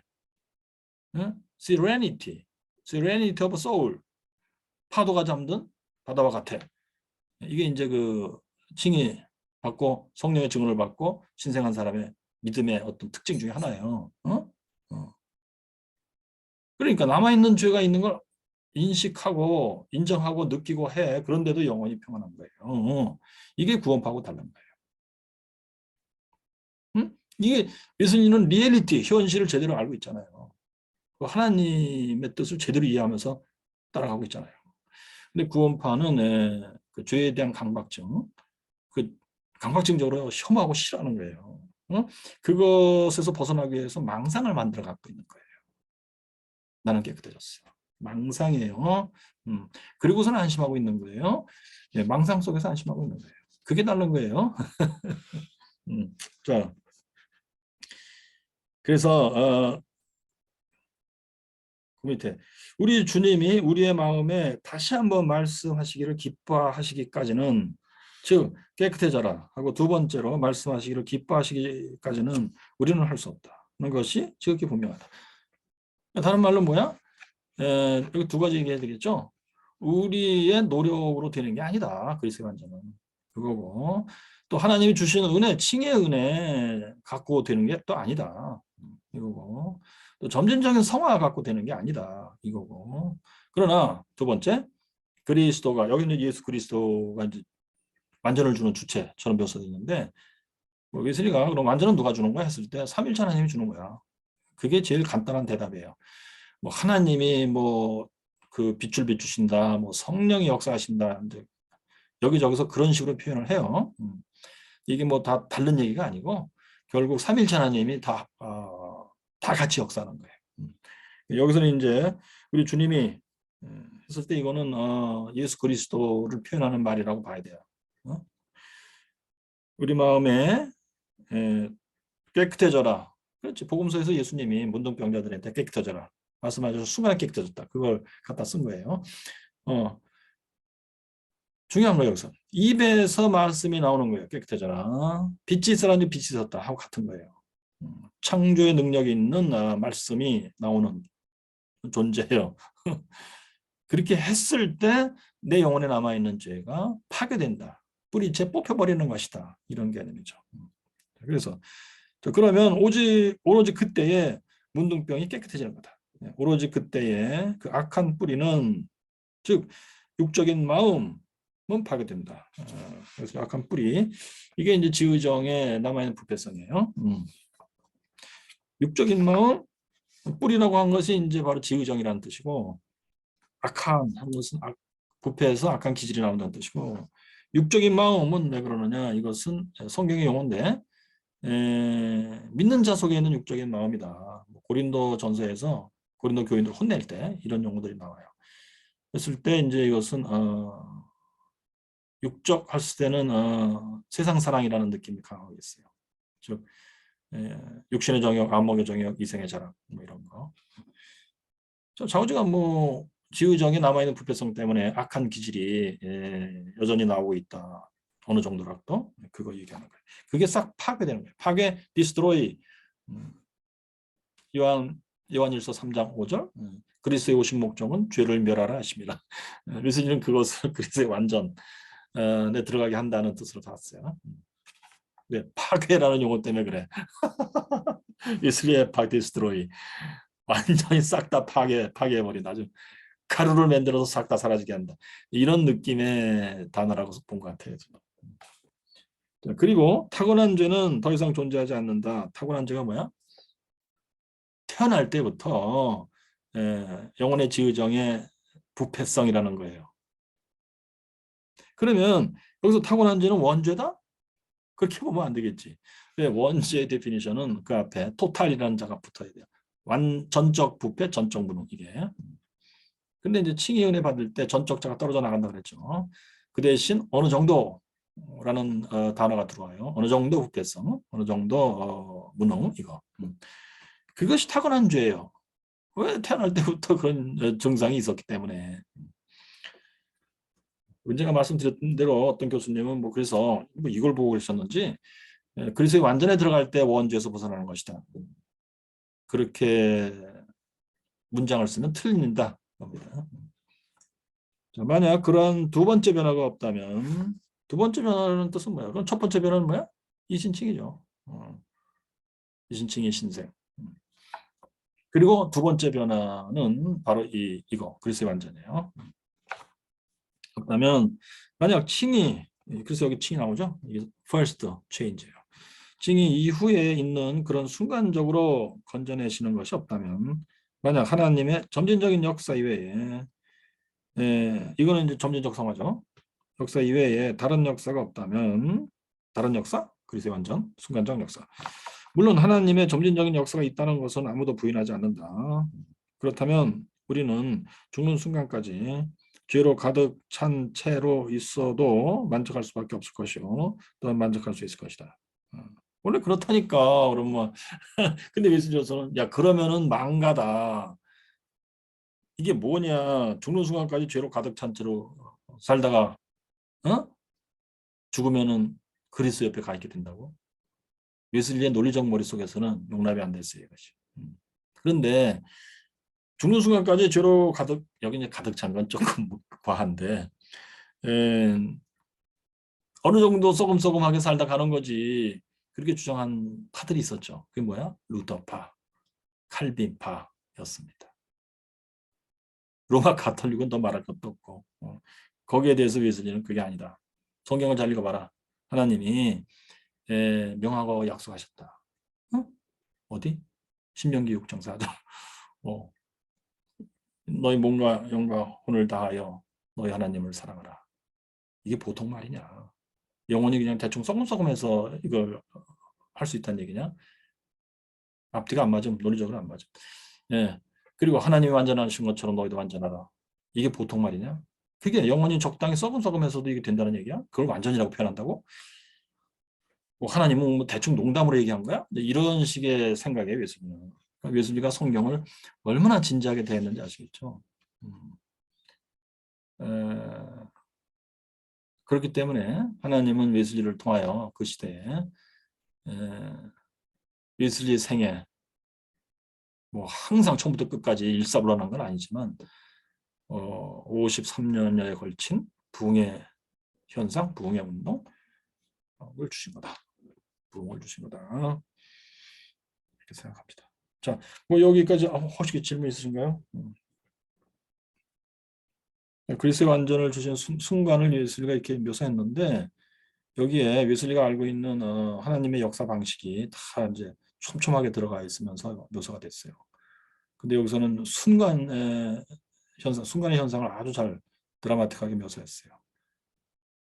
예수님이 깨끗해져라 하고 명하시는 그 순간에 문둥병은 순식간에 사라진다. 마찬가지다. 우리 영혼에 남아있는 불에서 순식간에 사라진다. 예, 그리고 하나님 사랑, 이웃 사랑으로만 충만하게 채워진다. 이물질이 섞여 있지 않다. 이제 뭐 이런 식이에요. 혹시 질문 있습니까? 예. 교수님 이거 혹시 그 지금 인터넷에 근간에 그 회자되는 얘기가 좀 하나 있는데요. 음, 미국의 그 에즈베리 대학의 부흥 건 때문에 예. 지금 얘기들이 계속 좀 돌고 있습니다. 요즘에 일어나는 부흥이에요? 예, 예. 지금 음, 근간에 한 11일째라는데 음, 그 에즈베리 대학의 채플실에서 음, 이제 24시간 동안 음, 계속 연속해서 말씀, 기도, 음, 찬송 이렇게 유지되고 있는데 음, 이게 미국 전역에서도 좀 계속 그쪽으로 오고 있고 줄을 서서 예배 드릴 정도가 되는데 음, 뭐 한 10일, 11일째 계속 하고 있다고 그러더라고요. 그래서 음, 부흥의 역사라고 계속 조명을 하고 있는데 음. 한번 그래도 한 번은 저희가 좀 봐야 되지 않는가라는 어떻게 그렇죠. 분석을 예, 관찰해야 되죠. 예, 예. 나는 처음 들었어요, 지금. 에즈베리 대학에서. 예, 예. 지금 음, 그 감신대 내에서도 그런 문제들 때문에 음, 뭐 우리도 좀 그렇게 나타나지 않냐 그렇게 뭐 그 얘기도 오가고 있고 음, 그래서 도전적인 얘기가 되긴 되는데 그래도 그렇죠. 한번 저희 입장에서 한번 봐야 되지 않는가 생각이 들어가고요. 그래요. 예, 예. 음, 그게 유튜브에도 나온다고요? 예 나오고 있습니다. 예. 뭐를 검색하면 되죠? 그 에즈베리 대학 이 부흥이라고 하면 바로 나옵니다. 예. 음. 영어로 써야 돼요? 한글도 가능합니다. 내가 영어를 잘 몰라서. 에즈베리 대학. 예, 에, 에즈베리 대학의 부흥? 예. 음, 좋아요. 자, 그럼 김 목사님 보시기에 어때요, 좀? 보셨어요? 어, 저는 보긴 봤었는데 음, 그 평가에 대한 글을 받고 또 제가 직접 그 영상을 좀 보고 나서 느꼈던 거는 음, 어, 찬양과 기도와 말씀이 쉬지 않고 그렇게 그 사람의 힘으로 다 된다고 보지는 않고 있거든요. 사실은 이게 음, 쉬지 않고 계속 그렇게 된다는 게 물론 교대 기도를 하긴 하는데 음, 그 마음들이 다 그렇게 또 집중되고 있고 그래서 그래도 부흥의 한 일환이 아닐까라는 생각이 드는데 지속성에 대한 문제였었습니다. 그리고 거기에 특별히 뭐 우리가 문제이 될 만한 그런 요소들은 아직 발견하지 못했고 근데 대체적으로 이제 뭐 신앙도 양좌우에 있는 분들 극단적으로 보시는 분들조차도 거기에 대해 이런 제 이렇게 뭐 문제시 삼기보다는 야 우리도 좀 그런 일이 나타났으면 좋겠다 이렇게 돼 있고 음, 기존에 나타났던 막 군중 심리로 나타났던 뭐 특이한 현상 예를 들어서 뭐가 보인다 예를 들어서 아니면은 그렇지 않다면 뭐 퍼포먼스 하듯이 그런 게 전혀 없습니다. 음, 그냥 우리가 정상적인 예배의 모습에서 뜨겁게 찬양하고 기도하고 그런 모습들 다들 그거 외에는 발견된 게 없었습니다. 글쎄요. 제가 공부한 부흥의 현상의 비추어 볼 때 전형적인 부흥은 좀 아닌 것 같아요. 예. 우선 뭐 그렇게 24시간 찬양 기도 말씀 하는 현상은 뭐 부흥이 아니라고 돼 있어요. 특별히 그 어디지? 왜 우리나라에서도 많이 들고 순례를 가지. 그 불란서 벨기에 뭐야? 거기 떼세? 떼제 수도원? 떼제 공동체 예, 말씀하십니까? 예. 예, 예, 거기도 그렇게 하잖아요. 예. 그러나 그것은 부흥은 아니에요, 제가 볼 때. 음. 뭐 종교적으로 열정을 가지고 뭐 간절히 소원하며 기도도 하고 찬양도 하고 하는 건 맞아요. 그렇지만 부흥은 아니에요. 음. 부흥이라는 것이 이렇게 1년 내내 몇 년 동안 지속한다 그건 아니에요. 그건 부흥이 아니란 뜻이에요. 네. 그다음에 둘째, 그때 우리도 평양 대부흥 1907년 평양 대부흥이 이제 100주년 됐다. 그래서 2007년도에 우리가 뭔가 집회를 해야 되겠다 해가지고 한 3년 전부터 그렇게 뜻을 같이 하는 사람들끼리 모여서 같이 기도를 우리 하자. 그래서 저도 한두 번, 두 번 정도를 제가 같이 참여를 했었어요. 우리 모건대 신학대 학생들, 원하는 학생들을 데리고 같이 가서. 각 신학대학에서 뭐 서로 연락이 돼가지고 그렇게들 모여서 뭐 한 2, 300명? 그래서 여름에도 모이고 방학 때마다 여름방학, 겨울방학 이렇게 모여서 이렇게 했어요. 그래서 이제 주로 이제 의도하기를 설교, 말씀, 찬양 뭐 열심히 하고 그다음에 말씀 듣고 그다음에 뭐 이제 새벽까지 막 줄기차게 기도하는 거야. 그렇게 해서 부흥의 기본을 좀 만들어 보려고 애를 썼던 건데 제가 볼 때 완벽한 실패예요. 부흥이라고 부를 수 있는 만한 요소들이 없었어요. 그러니까 찬양, 기도, 말씀을 열심히 뭐 지속적으로 뭐 열렬하게 한다 하는 것은 그렇기 때문에 부흥이라고 말할 수 없습니다. 부흥의 현상 중에 이것이 들어가 있기는 해요. 부흥의 현상 중에. 그러나 부흥의 현상이라는 건 그거 말고 다른 요소들이 있기 때문에 부흥이에요. 다른 요소는 뭐냐? 하나님이 위로부터 다시 되살리는 은혜를 부으신다. 성령 세례예요. 부으신다. 그걸 받으면 어떻게 되느냐? 이렇게 뭐 찬양 기도 말씀을 열심히 하는 현상도 나타나지만 더 특징적인 거, 부흥이 아닌 데에서는 안 나타나는 거, 그것이 뭐냐면 설교자가 아닌데 설교자가 등장들을 해요. 그들이 뭐 유명한 설교자가 되는 게 아니에요. 그들이 뭐 한두 번을 외쳐도 그 말을 듣고 사람들의 가슴을 때리며 주로 회개해요. 뉘우침. 자, 그리고 그렇게 된 다음에 그 사람들이 변화가 되는데 어떻게 변화됐느냐? 얼굴빛이 달라집니다. 본인도 몰라요. 옆에 사람이 인식함. 깜짝 놀랄 정도로 인식함. 이런 것들. 그리고 그런 증상이 지속되는 게 아니에요. 뭐 지속돼 봤자 3, 4일이에요. 그리고는 언제 그랬다는 듯이 그 기운은 사라져요. 그렇지만 그 은혜를 받은 사람들 속에는 강력하게 남아있어요. 그것도 언젠가는 사라지는데 강력하게 남아있어요. 그렇게 하면서 이제 하나님의 말씀이 살아 움직인다. 예. 뭔가 말씀이 퍼져나가기 시작하고 그 집회에 참여 안 했던 사람들도 그 얘기를 듣고 변화가 일어나기 시작하며 그래서 한동안 전도가 잘 돼요. 예. 그러다가 또 언제 그랬다는 듯이 사라져요. 예. 그래서 성령 세례라고 하는 요소가 있어야 돼요. 성령 세례가 없이도 사람들이 뭐 때문인지 모르게 자꾸 찬양기도 말씀에 모시다고 한다. 그럴 수는 있어요. 그러니까 예컨대 뭐 여러 가지 요인들, 이유들이 있을 수 있겠는데 뭐 에즈베리 대학이 감리교 대학이잖아요. 뭐 동성애 문제 때문에 그런지 뭐 감리교가 둘로 갈라져서 그런지 UMC가 그래서 그런 건지 모르겠어요. 뭐 그런 것이 하나의 방아쇠 계기는 될 수 있어요. 그렇지만 그것만 갖고 부흥이 일어나는 건 아니에요. 자, 근데 아무튼 제가 뭐 저도 좀 관찰을 좀 해보고 뭔가 좀 느껴보려고 해요. 자, 그러니까 뭐 서울감신에서 야 우리도 그러니까 좀 뭔가 정신 차려야 되지 않느냐, 뭔가 부흥 우리가 해야 되지 않느냐 그렇게 해서 되는 건 아니에요. 그러면 뭐 사람들이 그 부흥을 읽기 위해서 좀 사전에 준비한 게 좀 있어야 된다? 그것도 아니에요. 준비했을 때도 올 수 있고 준비 안 했는데도 올 수도 있고 그래요. 아무튼 우리가 그러니까 평양대부흥을 100주년으로 해서 재현하자 했던 것이 실패했는데 그것을 잘 또한 관찰해야 됩니다. 왜 안 되는 건가? 뭐 우리 감리교수도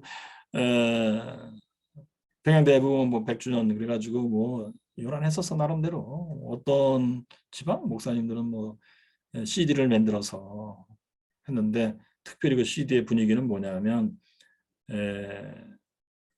그 평양대부흥 이후에 거리가 깨끗해졌다. 뭐 술집이 문을 닫았다. 외상지구 안 갚고자 했던 사람들이 외상을 갚았다. 그래서 CD에 이제 쫙 서울 야경이 나오는데 뭐 술집 어쩌고 저쩌고 뭐 이러면서 쭉 훑고 지나가면서 우리 회개합시다. 깨끗해집시다. 가로 열고 사회성화. 그런데 부흥이라는 것은 그렇게 오는 게 아니에요. 사회성화라는 게 혹시 있다면 그건 결과로서 오는 열매지. 그렇게 깨끗하게 하야 이제 뭔가 부흥이 될 거다. 천번에 만말 말씀. 자, 그다음에 이제 뭐 왜요? 어느 지방은 또 목사님들이 뭐 다 이제 잘해보자고 노력하신 거예요. 목사님들이 그 합창단을 만들어서 뭐 부흥에 관한 또는 회개에 관한 분위기의 노래들을 가지고 쫙 이제 또 CD를 만드셨어. 저도 어떻게 받았는데 그렇게 해서 부흥이 오는 게 절대 아니에요. 그것은 뭐 열심히 찬양 부르시고 노력하신 거예요. 좋아요. 그렇지만 그거 가지고 회개되는 것도 아니고 부흥이 오는 것도 아무것도 아닙니다. 심심할 때 들으시면 뭐 은혜는 되겠죠. 죄송해요. 표현을 이렇게 해갖고. 부흥에 대해서 우리가 좀 더 열심히 공부할 필요가 있다. 또 어떤 분들은 뭐 사람들이 많이 모인다, 뭐 교회가 크게 성장했다는 부흥이라고 하는데 천만에 말씀. 부흥 아닙니다. 그것은. 그건 교회 성장이에요, 그냥. 부흥이라는 것은 글자 그대로 죽은 것 같은 자들이 되살아나는 거예요.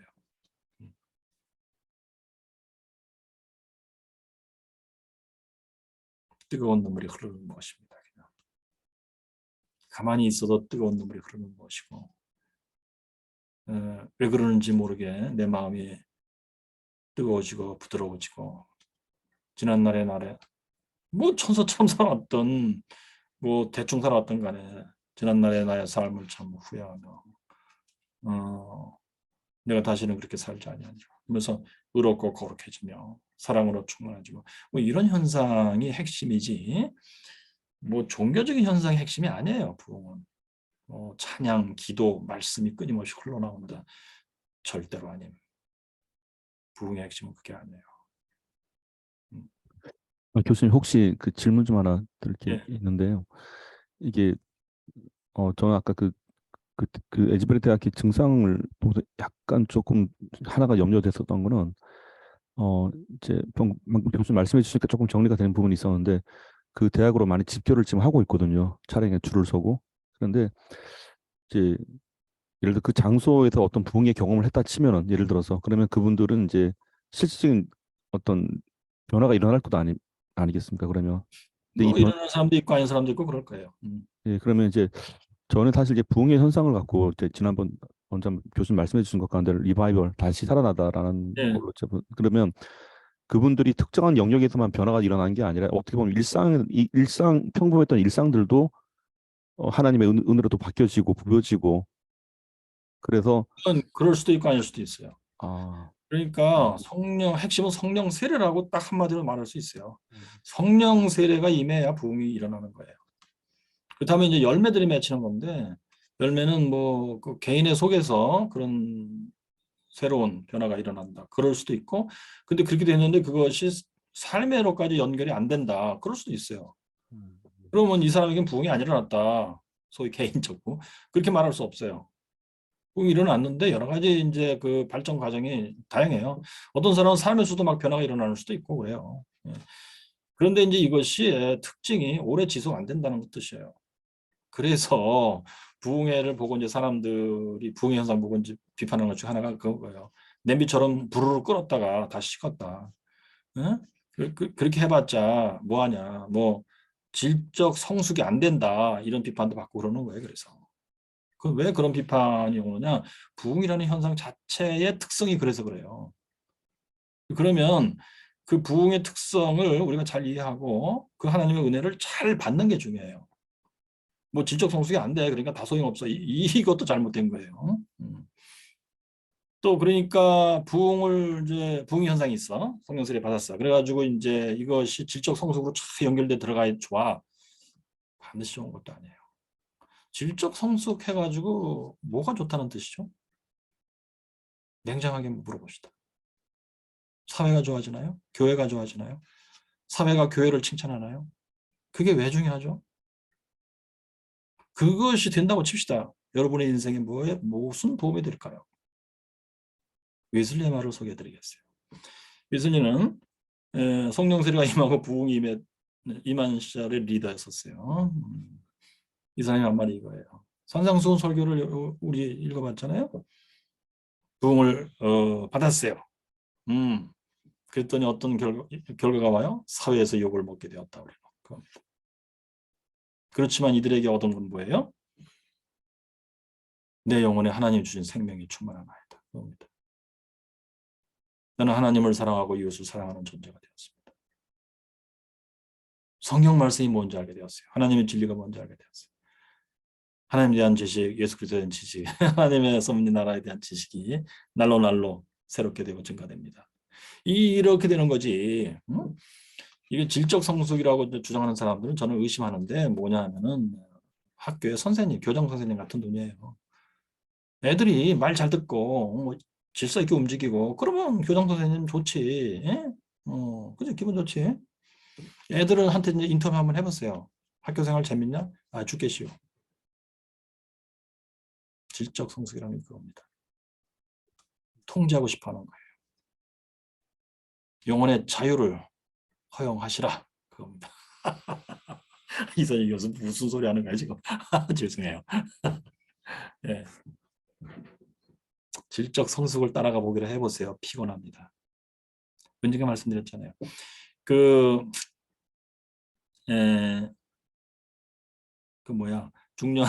중년들의 연애를 상담해주고 하는 여자분.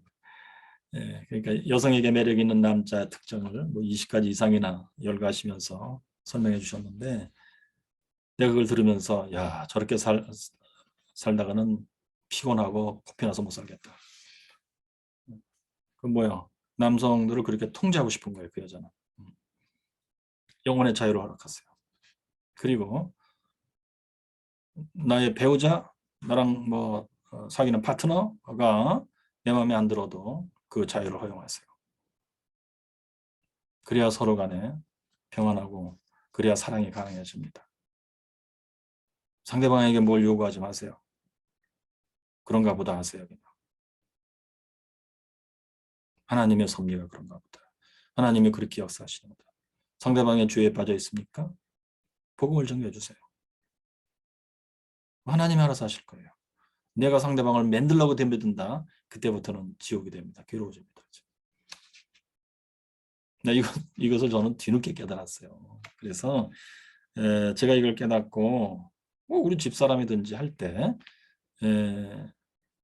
하나님이 주인이지 내가 주인이 아닌 거예요. 그랬을 때 내 마음이 편안해지기 시작했어요.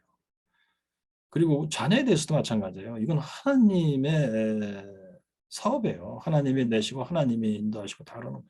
나는 단지 복음을 증거해 줄 뿐이에요. 그들에게. 내가 알고 있는 복음을 알려줄 뿐이에요.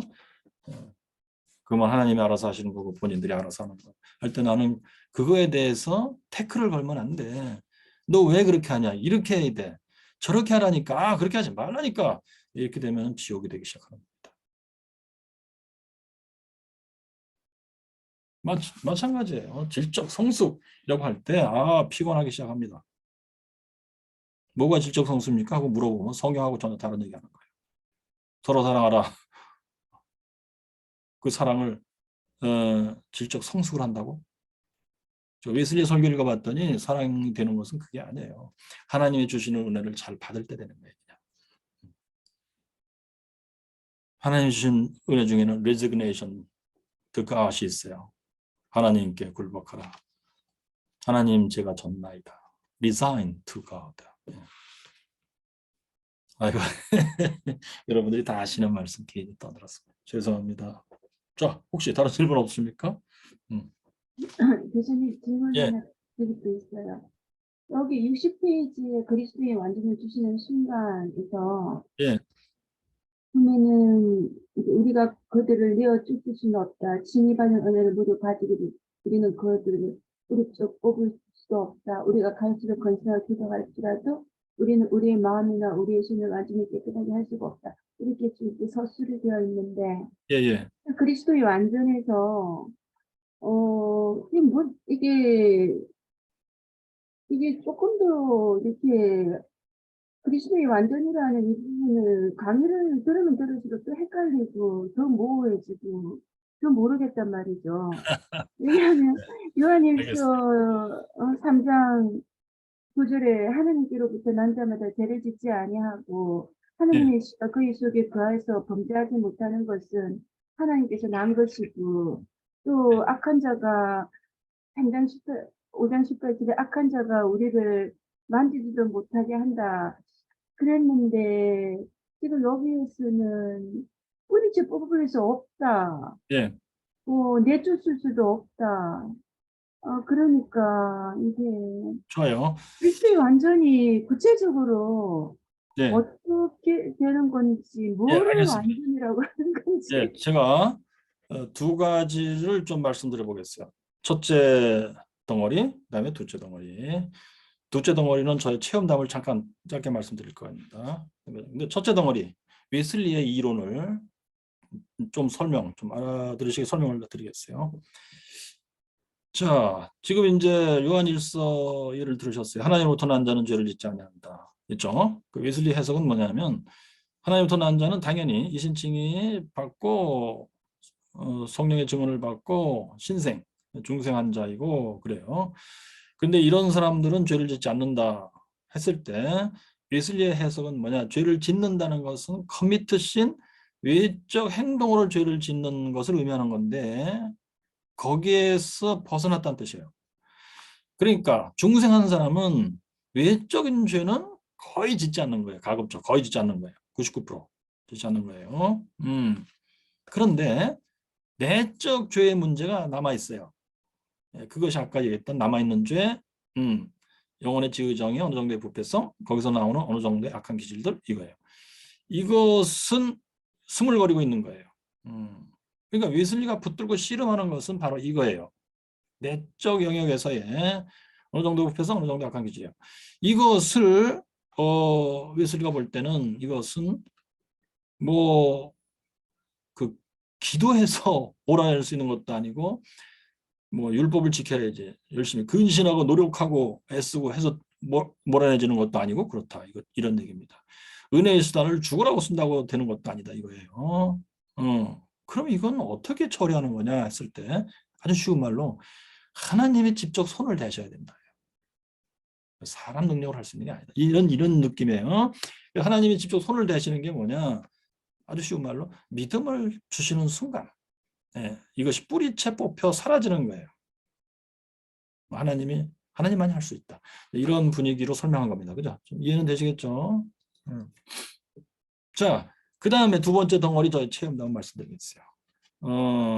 그리스도의 완전에 들어간다는 게 도대체 뭐냐? 예. 제가 이제 1994년 42살 때 이신칭이 중생을 체험을 해요. 그리고서는 원정수 간증을 듣고 그렇게 됐기 때문에 원정수의 좋은 방언 기도가 대단히 좋다. 그래서 제가 방언을 받으려고 그건 한 9개월? 9개월은 아니고 한 6개월 정도 고생을 무지하게 했어요. 매일 저녁 나가서 기도하고 진짜 그랬어요. 그러다가 방언을 받았어요. 포기하려는 순간에 받았어요. 그리고서는 너무 신나가지고 이제 불을 받아야 되겠다고 생각하고 불이 뭔지도 몰라서 그때 근데 무조건 이제 다른 목사님들의 간증이 옛날 분들의 뭐그 뜨거운 것이 임한다 뭐 이거. 그거 가지고 한 3개월 정도를 제가 씨름을 하고 기도했는데 못 받았어요. 예, 그러다가 95년도 2월 달인가 그 신입생 95학번 신입생들 이제 들어왔는데 공주의 변호사 기도원 거기서 이제 MT를 한다. 저보고 이제 같이 가서 이제 설교를 한번 하라. 그래서 따라갔어요. 거기 가서도 저는 뭐 불 받으려고 그렇게 기도를 한 거예요. 기도부에 들어갔어. 그런데도 실패했어요. 그런데 그때 그 기도원의 원장님이 이옥선 원장님, 그분은 이제 아영 감리교회 장로님이에요. 이옥선 장로님. 그분이 저를 특별히 불러서 그렇게 기도를 열심히 하시는데 은혜가 많으시다 그러더라고. 은혜 받으면 뭐가 좋아요 그러더라고. 그래서 뭐 기도하면 좋고 찬송하면 좋죠 그랬어요. 그랬더니 하나 더 있습니다. 은혜 받으면 주변 사람들의 마음이 편안해지는 것입니다. 제가 한 대 엄청 얻어 맞았어요. 아하, 내가 기도하는 소리 듣고 사람들의 마음이 불편했다는 뜻이구나. 그러더니 그분이 이제 저녁밥 다 먹었으면 나랑 같이 가서 내 얘기를 들어라. 그래서 밤새도록 한숨도 안 지우고 이제 뭐 자기 경험담을 얘기하는데 그분 체험담은 정리가 안 돼. 정리가 도무지 무슨 말씀하시는 건지 알아들 수가 없는데 차우지가 뭐 신비한 얘기 많이 하시고 그러더니 이제 새벽 4시쯤 하는 말씀이 이선희 교수님은 영적으로 유치원생입니다. 근데 내 옆에 앉아있는 나의 10년 후배쯤 되는 목사님이 있는데 그분 목사님은 영적으로 대학원생입니다. 그래서 제가 대단히 불쾌했어요. 근데 하는 말이 그래. 이선희 교수님은 신학교 때 진저가 많은데 그중에 5가지를 하나님이 급하게 회개하라고 하십니다. 근데 이분은 기도원에 처음 오는 사람한테는 항상 그 문장을 얘기하는 거예요. 근데 여기에 충격을 받느냐 충격을 받지 않느냐에 따라서 하늘과 땅으로 갈립니다. 근데 저는 충격을 받았어요. 그래서 무슨 죄인지 얘기해 주세요. 내가 회개할 테니 그랬더니 눈으로 진 죄, 입으로 진 죄, 손으로 진 죄. 그래서 구체적으로 얘기해 주세요. 했더니 그거는 가서 기도하면 하나님이 알려주시니까 기도하라. 그래서 이제 제가 또 새벽 기도 마치고 다시 기도길에 들어갔어요. 그래가지고 뭐 기도했는데 안 되더라고. 거의 뭐 1시간 했는데 안 돼. 아침밥도 굶어가면서 포기하려고 하는 순간에 이제 촥 눈앞으로 막 문장이 지나갔어요. 신학교 때 진 죄마다 지나갔어요. 5가지가. 신기하더라고 진짜. 그래서는 얼른 회개를 하고 아유 하나님 잘못했습니다. 용서해 주세요. 뭐 이렇게 간단히 회개하고 나는 이제 설교해야 되니까 얼른 나와서 세수하고 이제 설교를 하고 나는 이제 대전에 왔죠. 근데 저녁에 내가 회개했는데 용서가 됐나? 그게 궁금해서 다시 교회에 나갔어요. 그래가지고 이제 하나님 나 용서했으면 알려주세요. 이번에는 기도 제목 하나님이 알려주는 거 알려주셔야 되겠다라고 이게 3일 동안 그렇게 했는데 안 됐어요. 마지막 3일째 하나님 오늘 안 알려주면 나 집에 안 가겠습니다. 이러고서는 이제 교회 통로에 무릎을 꿇고 앉았는데 그리고 기도했지. 그때 방언을 내가 이제 할 때니까 방언을 이제 열심히 죽으라고 했어요. 하나님 알려주세요. 우리 집사람 병도 기적같이 낫게 하신 그때는 이미 우리 집사람이 신유의 역사를 체험한 후예요. 알려주세요. 알려주세요. 신유 체험 우리 집사람이 8년 동안 앓던 병 나중에 파킨슨병이라 해서 6개월 동안 치료했던 그 병이 떠났단 말이에요. 그리고 그때 모시고 있던 박홍선 할머니 무이탄농 자궁암 말기 그 80대 할머니 그 할머니 자궁암도 싹 다 고쳐줬단 말이에요. 그러니 내가 얼마나 놀랬겠어요. 이런 하나님이신데 내 죄를 용서했으면 좀 알려달라. 그거 못하실 분이 아니다. 여기 웨슬리 얘기하고 똑같잖아요. 하나님이 전능하신데 알려주시기로 한다고 왜 못하시겠습니까? 하나님. 내가 신뢰합니다. 나로 하여금 알게 해주세요. 제발 좀. 내 죄를 용서하는 건 내가 아니니까 하나님이니까 용서했으면 알려달라고. 이런 기분이에요. 내가 신뢰하잖아 하나님을. 하나님은 사랑이시다. 신뢰하고 기도하라 그럼 내가 들어주마 약속하셨고 전능의 능력으로 하실 수 있고 아무 때나 하실 수 있고 지금이라도 할 수 있지 않냐 하나님. 뭘 내일까지 기다리느냐 지금 하라 말이야. 웨슬리 갔던 얘기하고 똑같은 얘기예요. 참 기가 막히더라고. 근데 아직 하나님이 나한테 역사는 안 한 거예요. 제가 아까 그래서 그 설명 드린 거예요. 그런데 갑자기 응? 응. 제가 이제 그러니까 너무 힘들어서 1시간 그러니까 막 힘들어. 그래가지고 잠깐 쉬었다가 물 먹고 다시 힘을 내가지고 하자. 그래가지고 막 이때는 일어나가지고 서서 막 했어. 근데 갑자기 장대 같은 분이 내 앞에 쫙 임하시더라고. 근데 내가 눈 감은 상태에서 방언 기도하면서 위를 쳐다봤어. 도대체 얼굴이 어떻게 생겼나. 안 보이더라고 얼굴이. 근데 막 너무 장대가지고 막 위압감을 느끼는. 예. 그 다음 순간에 그 밑에 제 시체가 누워 있더라고요. 가마떼기가 덮여있어. 그리고서는 신학교 때 진저마다 다 썩었어. 냄새가 엄청나는 것 같아. 근데 그 장대 같은 분이 나한테 하는 말이 그러는 거야. 이선이 이것이 너니 네가 손을 대고 살려라. 그리고 살아있어. 그래서 제가 그때부터 통곡을 하기 시작했어요. 내가 나를 어떻게 살리나이까.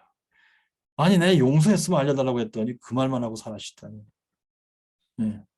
그래가지고는 막 통곡을 하는데 엉엉 우는 것도 아니에요. 막 속에 내정이 다 나오는 것 같아. 막 그런 뜨거운 통곡인데 다음 순간 앞에 재단에서 십자가에서 군형이 뻥 뚫리더니 세찬 물줄기가 쫙 뿜어 나와서 내가 떡 걷어맞고 뒤로 한두 걸음을 물러났어요.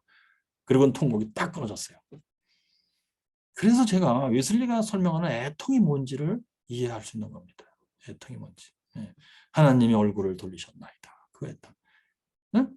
그 장대 같은 분이 떠났다고. 얼굴을 돌리셨나이다. 이거. 예. 그래서는 물줄기를 맞고 제가 잠잠해졌어요. 이게 도대체 뭐냐. 그래서 다시 이제 무릎 꿇고 앉았는데 눈을 뜨고 쳐다보면 또 안 될 것 같더라고. 그래서 이제 다음 순간 이제 그 재단에서 어떤 분이 애기 목욕탕 같은데 액체를 가득 담아갖고 나한테 내려오는 거야. 엎드렸는데. 그러더니 쫙, 예? 뭐 살살 붓는 것도 아니야.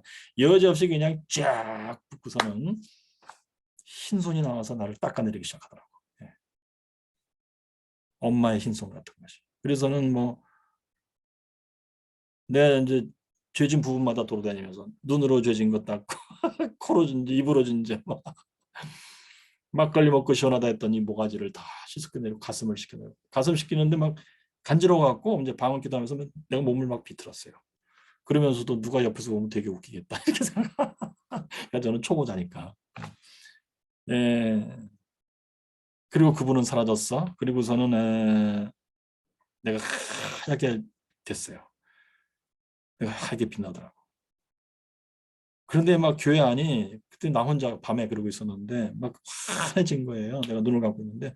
그래서 내가 눈을 감은 채 위를 쳐다봤어. 그랬더니 천장에 막 별 같은 전등이 촘촘히 박혀갖고 환하게 빛나더라고. 백열등이 아니고 형광등이야 그때. 그러면서 내 마음이 같이 빛나더라고. 그런데 다시 장대 같은 분이 임했고 내가 거기에 두 손을 들고 무릎을 꿇고 두 손을 들고 방언으로 찬양을 하고 있더라고요. 실제 내 모습이 그랬어요.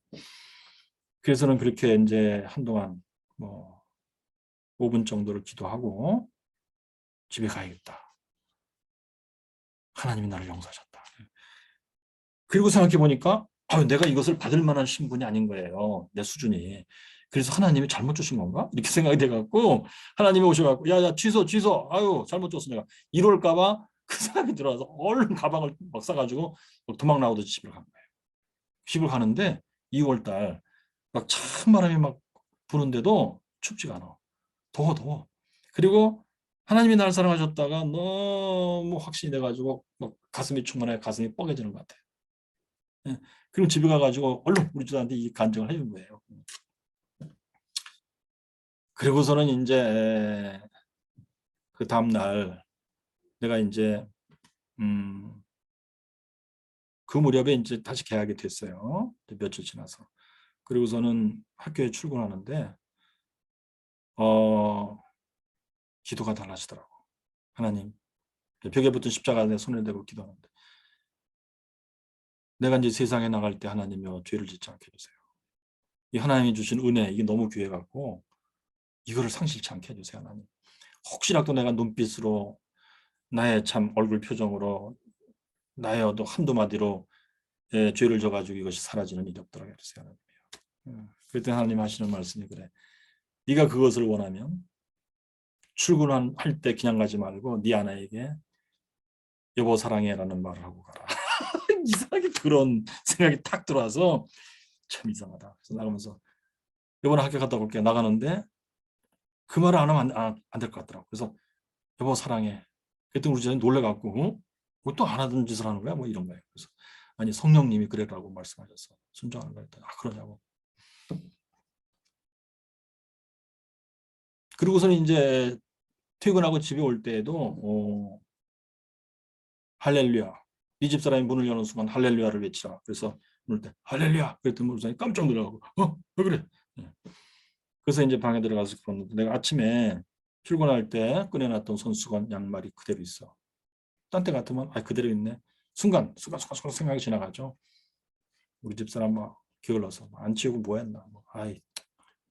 내가 치우지 그럼 뭐 이런 생각이 툭툭툭 지나가는데 그때는 촥 보는 순간 들어온 생각이 딱 뭐냐면 맞아.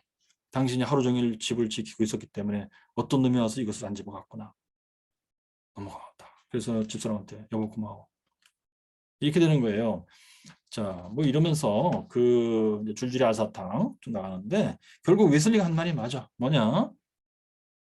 하나님에 대한 사랑, 이웃에 대한 사랑으로만 충만한 거예요. 이 세상에 오로지 그런 눈으로 보는 거예요. 그래서 출근할 때 걸어서 저는 이제 갔거든요. 이제 언덕으로 올라가면서 밑에 동네에 지붕이 쫙 보이는 그 장소가 있어요. 거기 올라갔는데 찬송이 막 나오는 거예요. 물론 걸어갈 때 저는 방언으로 찬양하면서 걸어가고 있었어. 근데 거기 올라가는 순간 막 저절로 막 속에서 막 찬양이 나오는데 그 찬양이 제가 이제 평생에 마지막으로 작사 작곡한 마지막 처음이자 마지막 찬송이야. 주의 영광이 온 세상에 충만하나이다. 막 그래.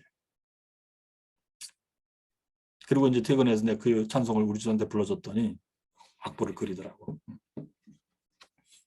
여러분, 이것이 이제 저로서는 뭐 한 1년여를 지속됐었어요. 그 무렵에 이제 좀 후에 제가 그렇게 속을 새겨드렸던 목사님, 방배동 경신감리교회 김윤주 목사님이 전화해서 아침에 출근하는데 갑자기 전화해서 이 박사 몇날 며칠 주일날 저녁에 와서 설교 한번 하라고. 그것이 뭐냐면 나를 용서했다는 뜻이에요. 목사님. 그래서 알겠습니다 목사님. 그리고서는 출근하는데 눈물이 하염없이 흐르더라고. 하나님이 나를 용서하시고 용납하셨다. 내가 그 오랜 세월 동안 목사님하고 우리 엄마 속을 새겨드렸는데 교회를 나가라.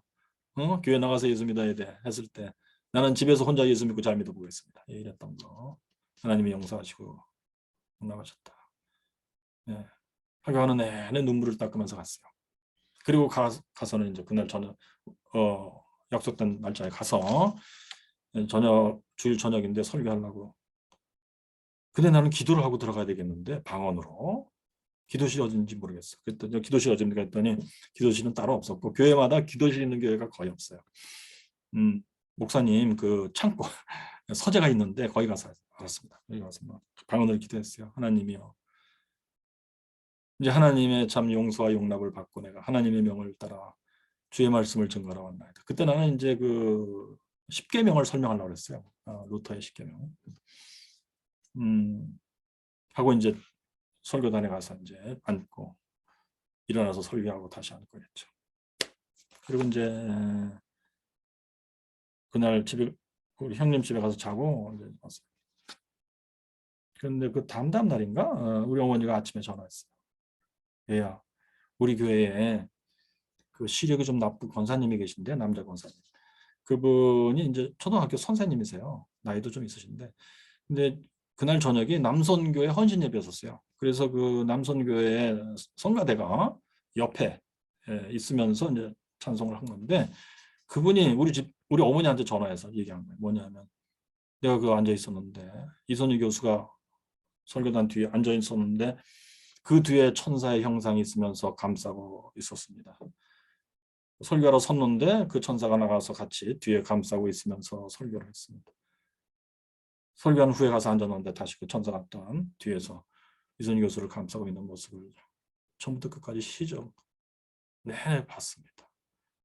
내 평생에 예수 믿는 가운데 이런 일은 처음입니다. 그런데요.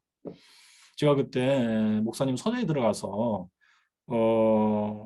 기도할 때 하나님이 그걸 내가 왜 기도했냐면 원정수 원수가 한증에 하나님 말씀 증거하기 전에 기도를 안 하는 사람이 있다. 진짜 대단한 사람이다. 나는 무서워서 그렇게 못한다. 그것 때문에 내가 설교하기 전에 기도해야 되는구나. 그리고 나는 그때 이미 이제 성경 펴는 기도를 했던 때예요. 그것이 뭔지도 모르면서 했던 때인데, 그러면서 이제 성경을 펴서 하나님이여 저한테 주실 말씀이 있으면 주시옵소서 하고 폈더니 다니엘서, 응? 다니엘의 세 친구가 불 속에 집어 던져졌어. 그랬더니 네 번째 형상이 그들을 보호하며 같이 있었다. 그랬더니 꺼내냈더니 꺼내낸 군인들은 다 죽었어. 근데 이들은 옷 끄스름 냄새도 안 났다. 그 기절이 나오더라고. 그래서 아하, 하나님이 천사를 붙여주시려나? 뭐 이렇게 하고 다 잊어버렸어요, 저는. 근데 우리 어머니가 전화해서 그 얘기했을 때 그 생각이 딱 났어요.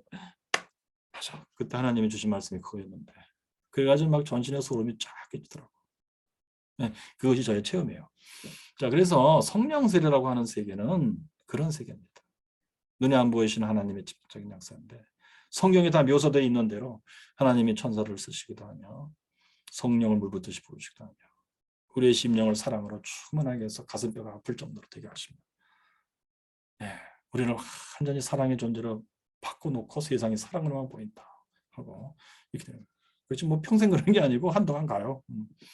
그게 부흥의 현상이에요. 그게 그러니까 그 당시 그 여자는 저만 그런 거 저만 다른 교인들은 여전히 죽었다 그러고 다닌 거예요. 저는 이것을 개인적인 부흥이라고 불러요. 근데 이것이 이제 집단으로 일어나는 게 이제 우리가 흔히 말하는 부흥이에요. 집단적인 부흥. 그러나 개인적 부흥이나 집단적 부흥이나 하나님의 역사는 똑같아요. 성령의 세례예요. 그래서 제가 나중에 이제 로이드 존스의 성령 세례 영어 제목으로는 원래 Joy Unspeakable인데 말로 다 할 수 없는 즐거움. 그 책을 제가 읽고 내가 체험한 부흥이 뭔지 내가 체험한 그 불받아 나는 불받았다 불받는다 뭐 이러고 하는 건데 그것이 뭔지 알게 됐어요. 그리고서는 그걸 가지고 제가 몇 년 동안 대학원에서 강의를 했죠. 세미나를 했어요. 그리고 나중에 웨슬리의 그리스의 완전과 로이드 존스가 얘기하는 이 성령 세례가 근본적으로 같은 것이다라는 걸 알게 됐어요. 이 둘의 차이가 뭔지 또한 알게 됐고 논문을 썼죠. 자, 그래서 지금 웨슬리가 하는 얘기를 가만히 보시면 그런 얘기예요. 지금 아까 질문하신 것 중에 아니 우리가 갈수록 근신하고 기도하고 할지라도 우리 마음이나 우리의 손은 완전히 깨끗할 수가 없다는 게 뭐냐. 요한일서에 3장 9절 하나님으로부터 난 자는 죄를 짓지 않는다. 이 말하고도 또 안 맞지 않냐. 뭐 이 질문에 대한 대답이 그래서 저는 그렇게 나가는 거예요. 그리고 웨슬리도 같은 것을 알고 있었다라고 생각하는 겁니다. 교수님 간증을 들어보니까 예. 그러면 이제 제가 짧은 이제 이해력으로 이렇게 이해도 될지 교수님 답변해 주시면, 그러니까 그리스도인의 완전은 성령 충만한 상태. 그러니까 성령 충만한 상태는 성령의 충만함은 우리의 의지나 우리의 요구 사항으로 되는 것이 아니고 하나님의 어떤 주권적인 역사인데, 그러면 제가 성도들에게 가르칠 때 너희들이 항상 성령 안에서 성령 충만함을 유지하라. 그리고 그분이 일할 수 있도록 너희 자신을 고려라. 그것이 웨슬리 목사님이 우리 감리교도에게 주시는 그리스도인의 완전히 향하는 나아가는 길이다. 이렇게 이해도 될까요? 네, 뭐 거기다 제가 조금만 더 보충한다면 은혜의 수단을 열심히 사용해야 된다. 그리고 은혜의 수단에는 하나님이 은혜를 주겠다. 내가 기뻐할 때 은혜를 주겠다. 네가 하는 걸 보고 내가 기뻐할 때 은혜를 주겠다라고 약속하셨으니 그거를 신뢰하라. 그것을 간절히 사모하고 기대하라. 그리고 구하라. 그러니까 아까 이제 말씀 표현에 우리의 요구로 되는 것도 아니다 표현하셨는데 그 말의 뜻은 내가 뭐 주세요 해서 주시는 건 아니다. 그렇지만 나는 하나님의 이 약속을 믿고 간구해야 돼요. 주세요 하고 기다려야 돼요. 근데 요구대로 되는 게 아니라 했을 때 하나님 나 그거 필요하니까 주세요. 그래서 오는 건 아니다. 그 뜻이에요. 자, 그리고 이제 나머지 설명은 뭐 괜찮아요. 그렇게 해서 성령 충만을 유지하라. 뭐 그것도 괜찮은 말이에요. 그러나 사람들이 늘 성령 충만한 상태에 있는 건 아니에요. 자, 근데 성령 세례를 받으면 반드시 100% 성령 충만 상태가 돼요. 근데 지금 말씀드렸죠. 그것이 오래 가는 건 아니에요. 뭐 사람마다 다른데 어떤 사람은 며칠 또는 몇 달 또는 뭐 몇 년도 못 가는 수가 대부분이에요. 그거는 정상이에요. 원래 그런 거예요. 자, 그리고 성령 충만은 성령 세례를 통해서도 오지만 또한 점진적인 성화에서도 와요. 점진적인 성화에서도 시시때때로 성령 충만을 하나님이 주시고 체험하는 수도 많이 있어요. 근데 성령 충만되면 평생 가느냐? 당연히 또한 아니에요. 한동안 가다가 또 상실할 수도 있고 그래요. 그럼 성령 충만한 상태는 받으면 뭐가 좋은 것이냐 했을 때 웨슬리 아주 극단적인 표현 그런 건 아니고 이거죠. 그리스도의 완전을 받은 사람의 그 마음의 상태, 항상 기뻐하며 기도를 쉬지 아니하며 범사에 감사한다. 이것이 이제 진정으로 되는 거예요. 진짜로 되는 거예요. 그랬을 때 그 영혼은 편안하고 그의 삶은 또한 편안하고 행복합니다. 그리고 뭐랄까 이 세상의 풍파에 시달리지 않습니다. 이거는 뭐 도 닦아서 되는 거 그거하고 전혀 다른 거예요. 하나님의 사랑을 진정으로 깨달았기 때문에 그리고 하나님을 내가 진정으로 사랑하기 때문에 되는 겁니다. 그런데 마음은 고통스럽지 않습니까? 고통스러울 때도 있어요. 예를 들면 이제 저희 큰아이가 6년 전에 34살 그쯤에 이제 하나님께로 가게 돼요. 교통사고로. 그때 이제 웨슬리가 한 말이 진짜 맞다는 것을 제가 알았죠. 즉 마음은 참 슬프고 고통스럽고 견딜 수가 없어요. 그렇지만 그 순간에도 나의 영혼은 하나님께 감사하며 기뻐하며 하는 것이 되더라고요. 예.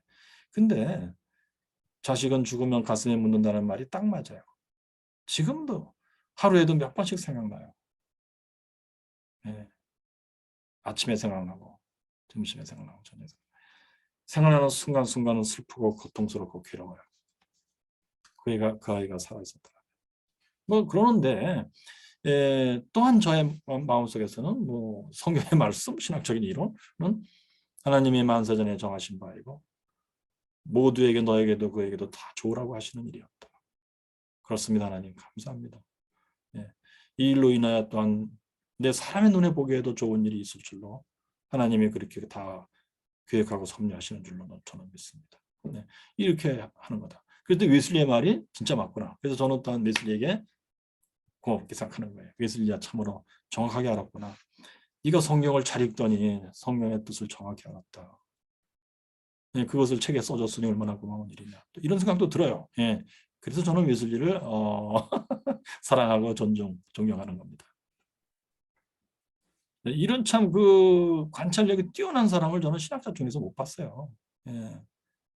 우리 삶에 직접적으로 관련되는 이런 진리들이란 말이에요. 응? 그리스도의 완전에 들어간 사람은 그러면은 뭐 인생 살 때 고통스럽지도 않고 슬프지도 않냐 했을 때 그것도 그렇게 질문할 수 있겠지. 그때 웨슬리는 그게 아니다. 마인드는 슬프고 고통스럽다 당연히. 그렇지만 그의 가슴, 하트, 영혼은 범사 감사하며 기뻐하다 당연히. 야 이것이 가능하다. 근데 이제 이것을 이해하시려면 웨슬리의 인간론을 정확히 이해하셔야 돼요. 영혼이라는 것과 바디라는 것을 이 사람은 어떻게 이해했는지. 마음, 마인드는 뇌예요. 뇌 현상인데 그거는 바디예요. 바디. 바디는 당연히 슬프고 고통스러워요. 그러나 동시에 하나님께 범사 감사하며 기쁨으로 충만한 상태에도 모순되는 것 같은데 모순이 아니라 말이에요. 이것은 병정하는 거예요. 그래서 웨슬리가 말이죠. 운명이야. 인생의 흐름은 운명이야. 한 말과 인간은 리버티를 갖고 있다. 스스로 선택해야 된다. 하는 말은 모순이 아니라니까요. 병존하는 거예요. 이게. 그래서 웨슬리는 그 아주 그 어려운 문제들인데 이게 인류의 정신사에 있어서 그것을 아주 간단하고도 명쾌하게 해결해 버렸다. 저는 그렇게 생각해요. 음. 음. 너무 감사해요. 예, 이렇게 감사합니다. 신학 때 교수님께서 이렇게 하나님을 경험하고 지식과 또 영성으로 이렇게 신학 수업을 이끌어 주시는데 이게 뭐 한국에서는 몇 사람이 되겠으면 전 세계적으로는 몇 분이나 되겠어요. 아유, 과한 너무 칭찬이시죠. 감사하고 예. 이렇게 교수님을 만나게 된 것도 정말 너무 행운이라고 생각합니다. 너무 감사합니다. 아유, 제가 감사한데요. 칭찬을 좋아하지 말라고 웨슬리가 말했으니 하나님의 영광을 뺏지 말라 이랬으니 네, 저는 감사합니다. 그냥 아, 운명이 진짜 제 마음이 그러네요. 교수님 너무 예, 그래요. 귀하시고.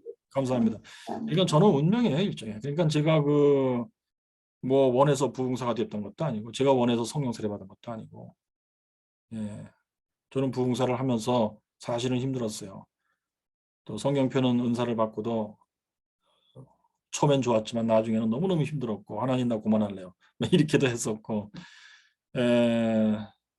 또 저희 큰아이가 하나님께 간 것도 저로서는 너무 힘들고 고통스러운 일이지만 또한 하나님의 행하신 참으로 좋은 일이다. 이것에 대한 뭐 확신이 있고 뭐 이런 식이 된 겁니다. 그러니까 제 자신이 이런 스타일의 인간이 될 줄 저도 당연히 몰랐죠. 저는 그냥 대학 때만 해도 뭐 공부해서 내가 직업을 갖게 되고 돈 벌어서 내 힘으로 내가 돈 벌어서 내가 참 기뻐하는 삶을 나는 살고 싶다. 그 중에 하나가 홈바였었어요. 홈바. 집에다가 홈바에 늘어놓고 양주 맛있는 거 사다 놓고 내가 사랑하는 윤아자랑 같이 이렇게 술 조금씩 마시면서 나 영화를 좋아했어요. 영화 보고 내가 또 영화 해설해주면 우리 집 사람이 황홀해. 아유 당신은 영화 보는 것보다 당신 해설이 더 재밌어. 대학교 때 이랬는데요. 저는 그래서 평생 운명이 해설이에요. 해설. 그러니까 하나님께서 너 웨슬리 설교를 해설해라 이놈아. 알겠습니다. 그런데 로마서도 해설할 수 있게 해주세요. 제 기도가 그래요. 로마서도 해설할 수 있게 해주세요. 자, 아이고 여러분 감사합니다. 자, 오늘은 여기까지 하겠습니다. 네, 너무 감사합니다. 감사합니다. 수고하셨습니다. 네. 감사합니다, 교수님.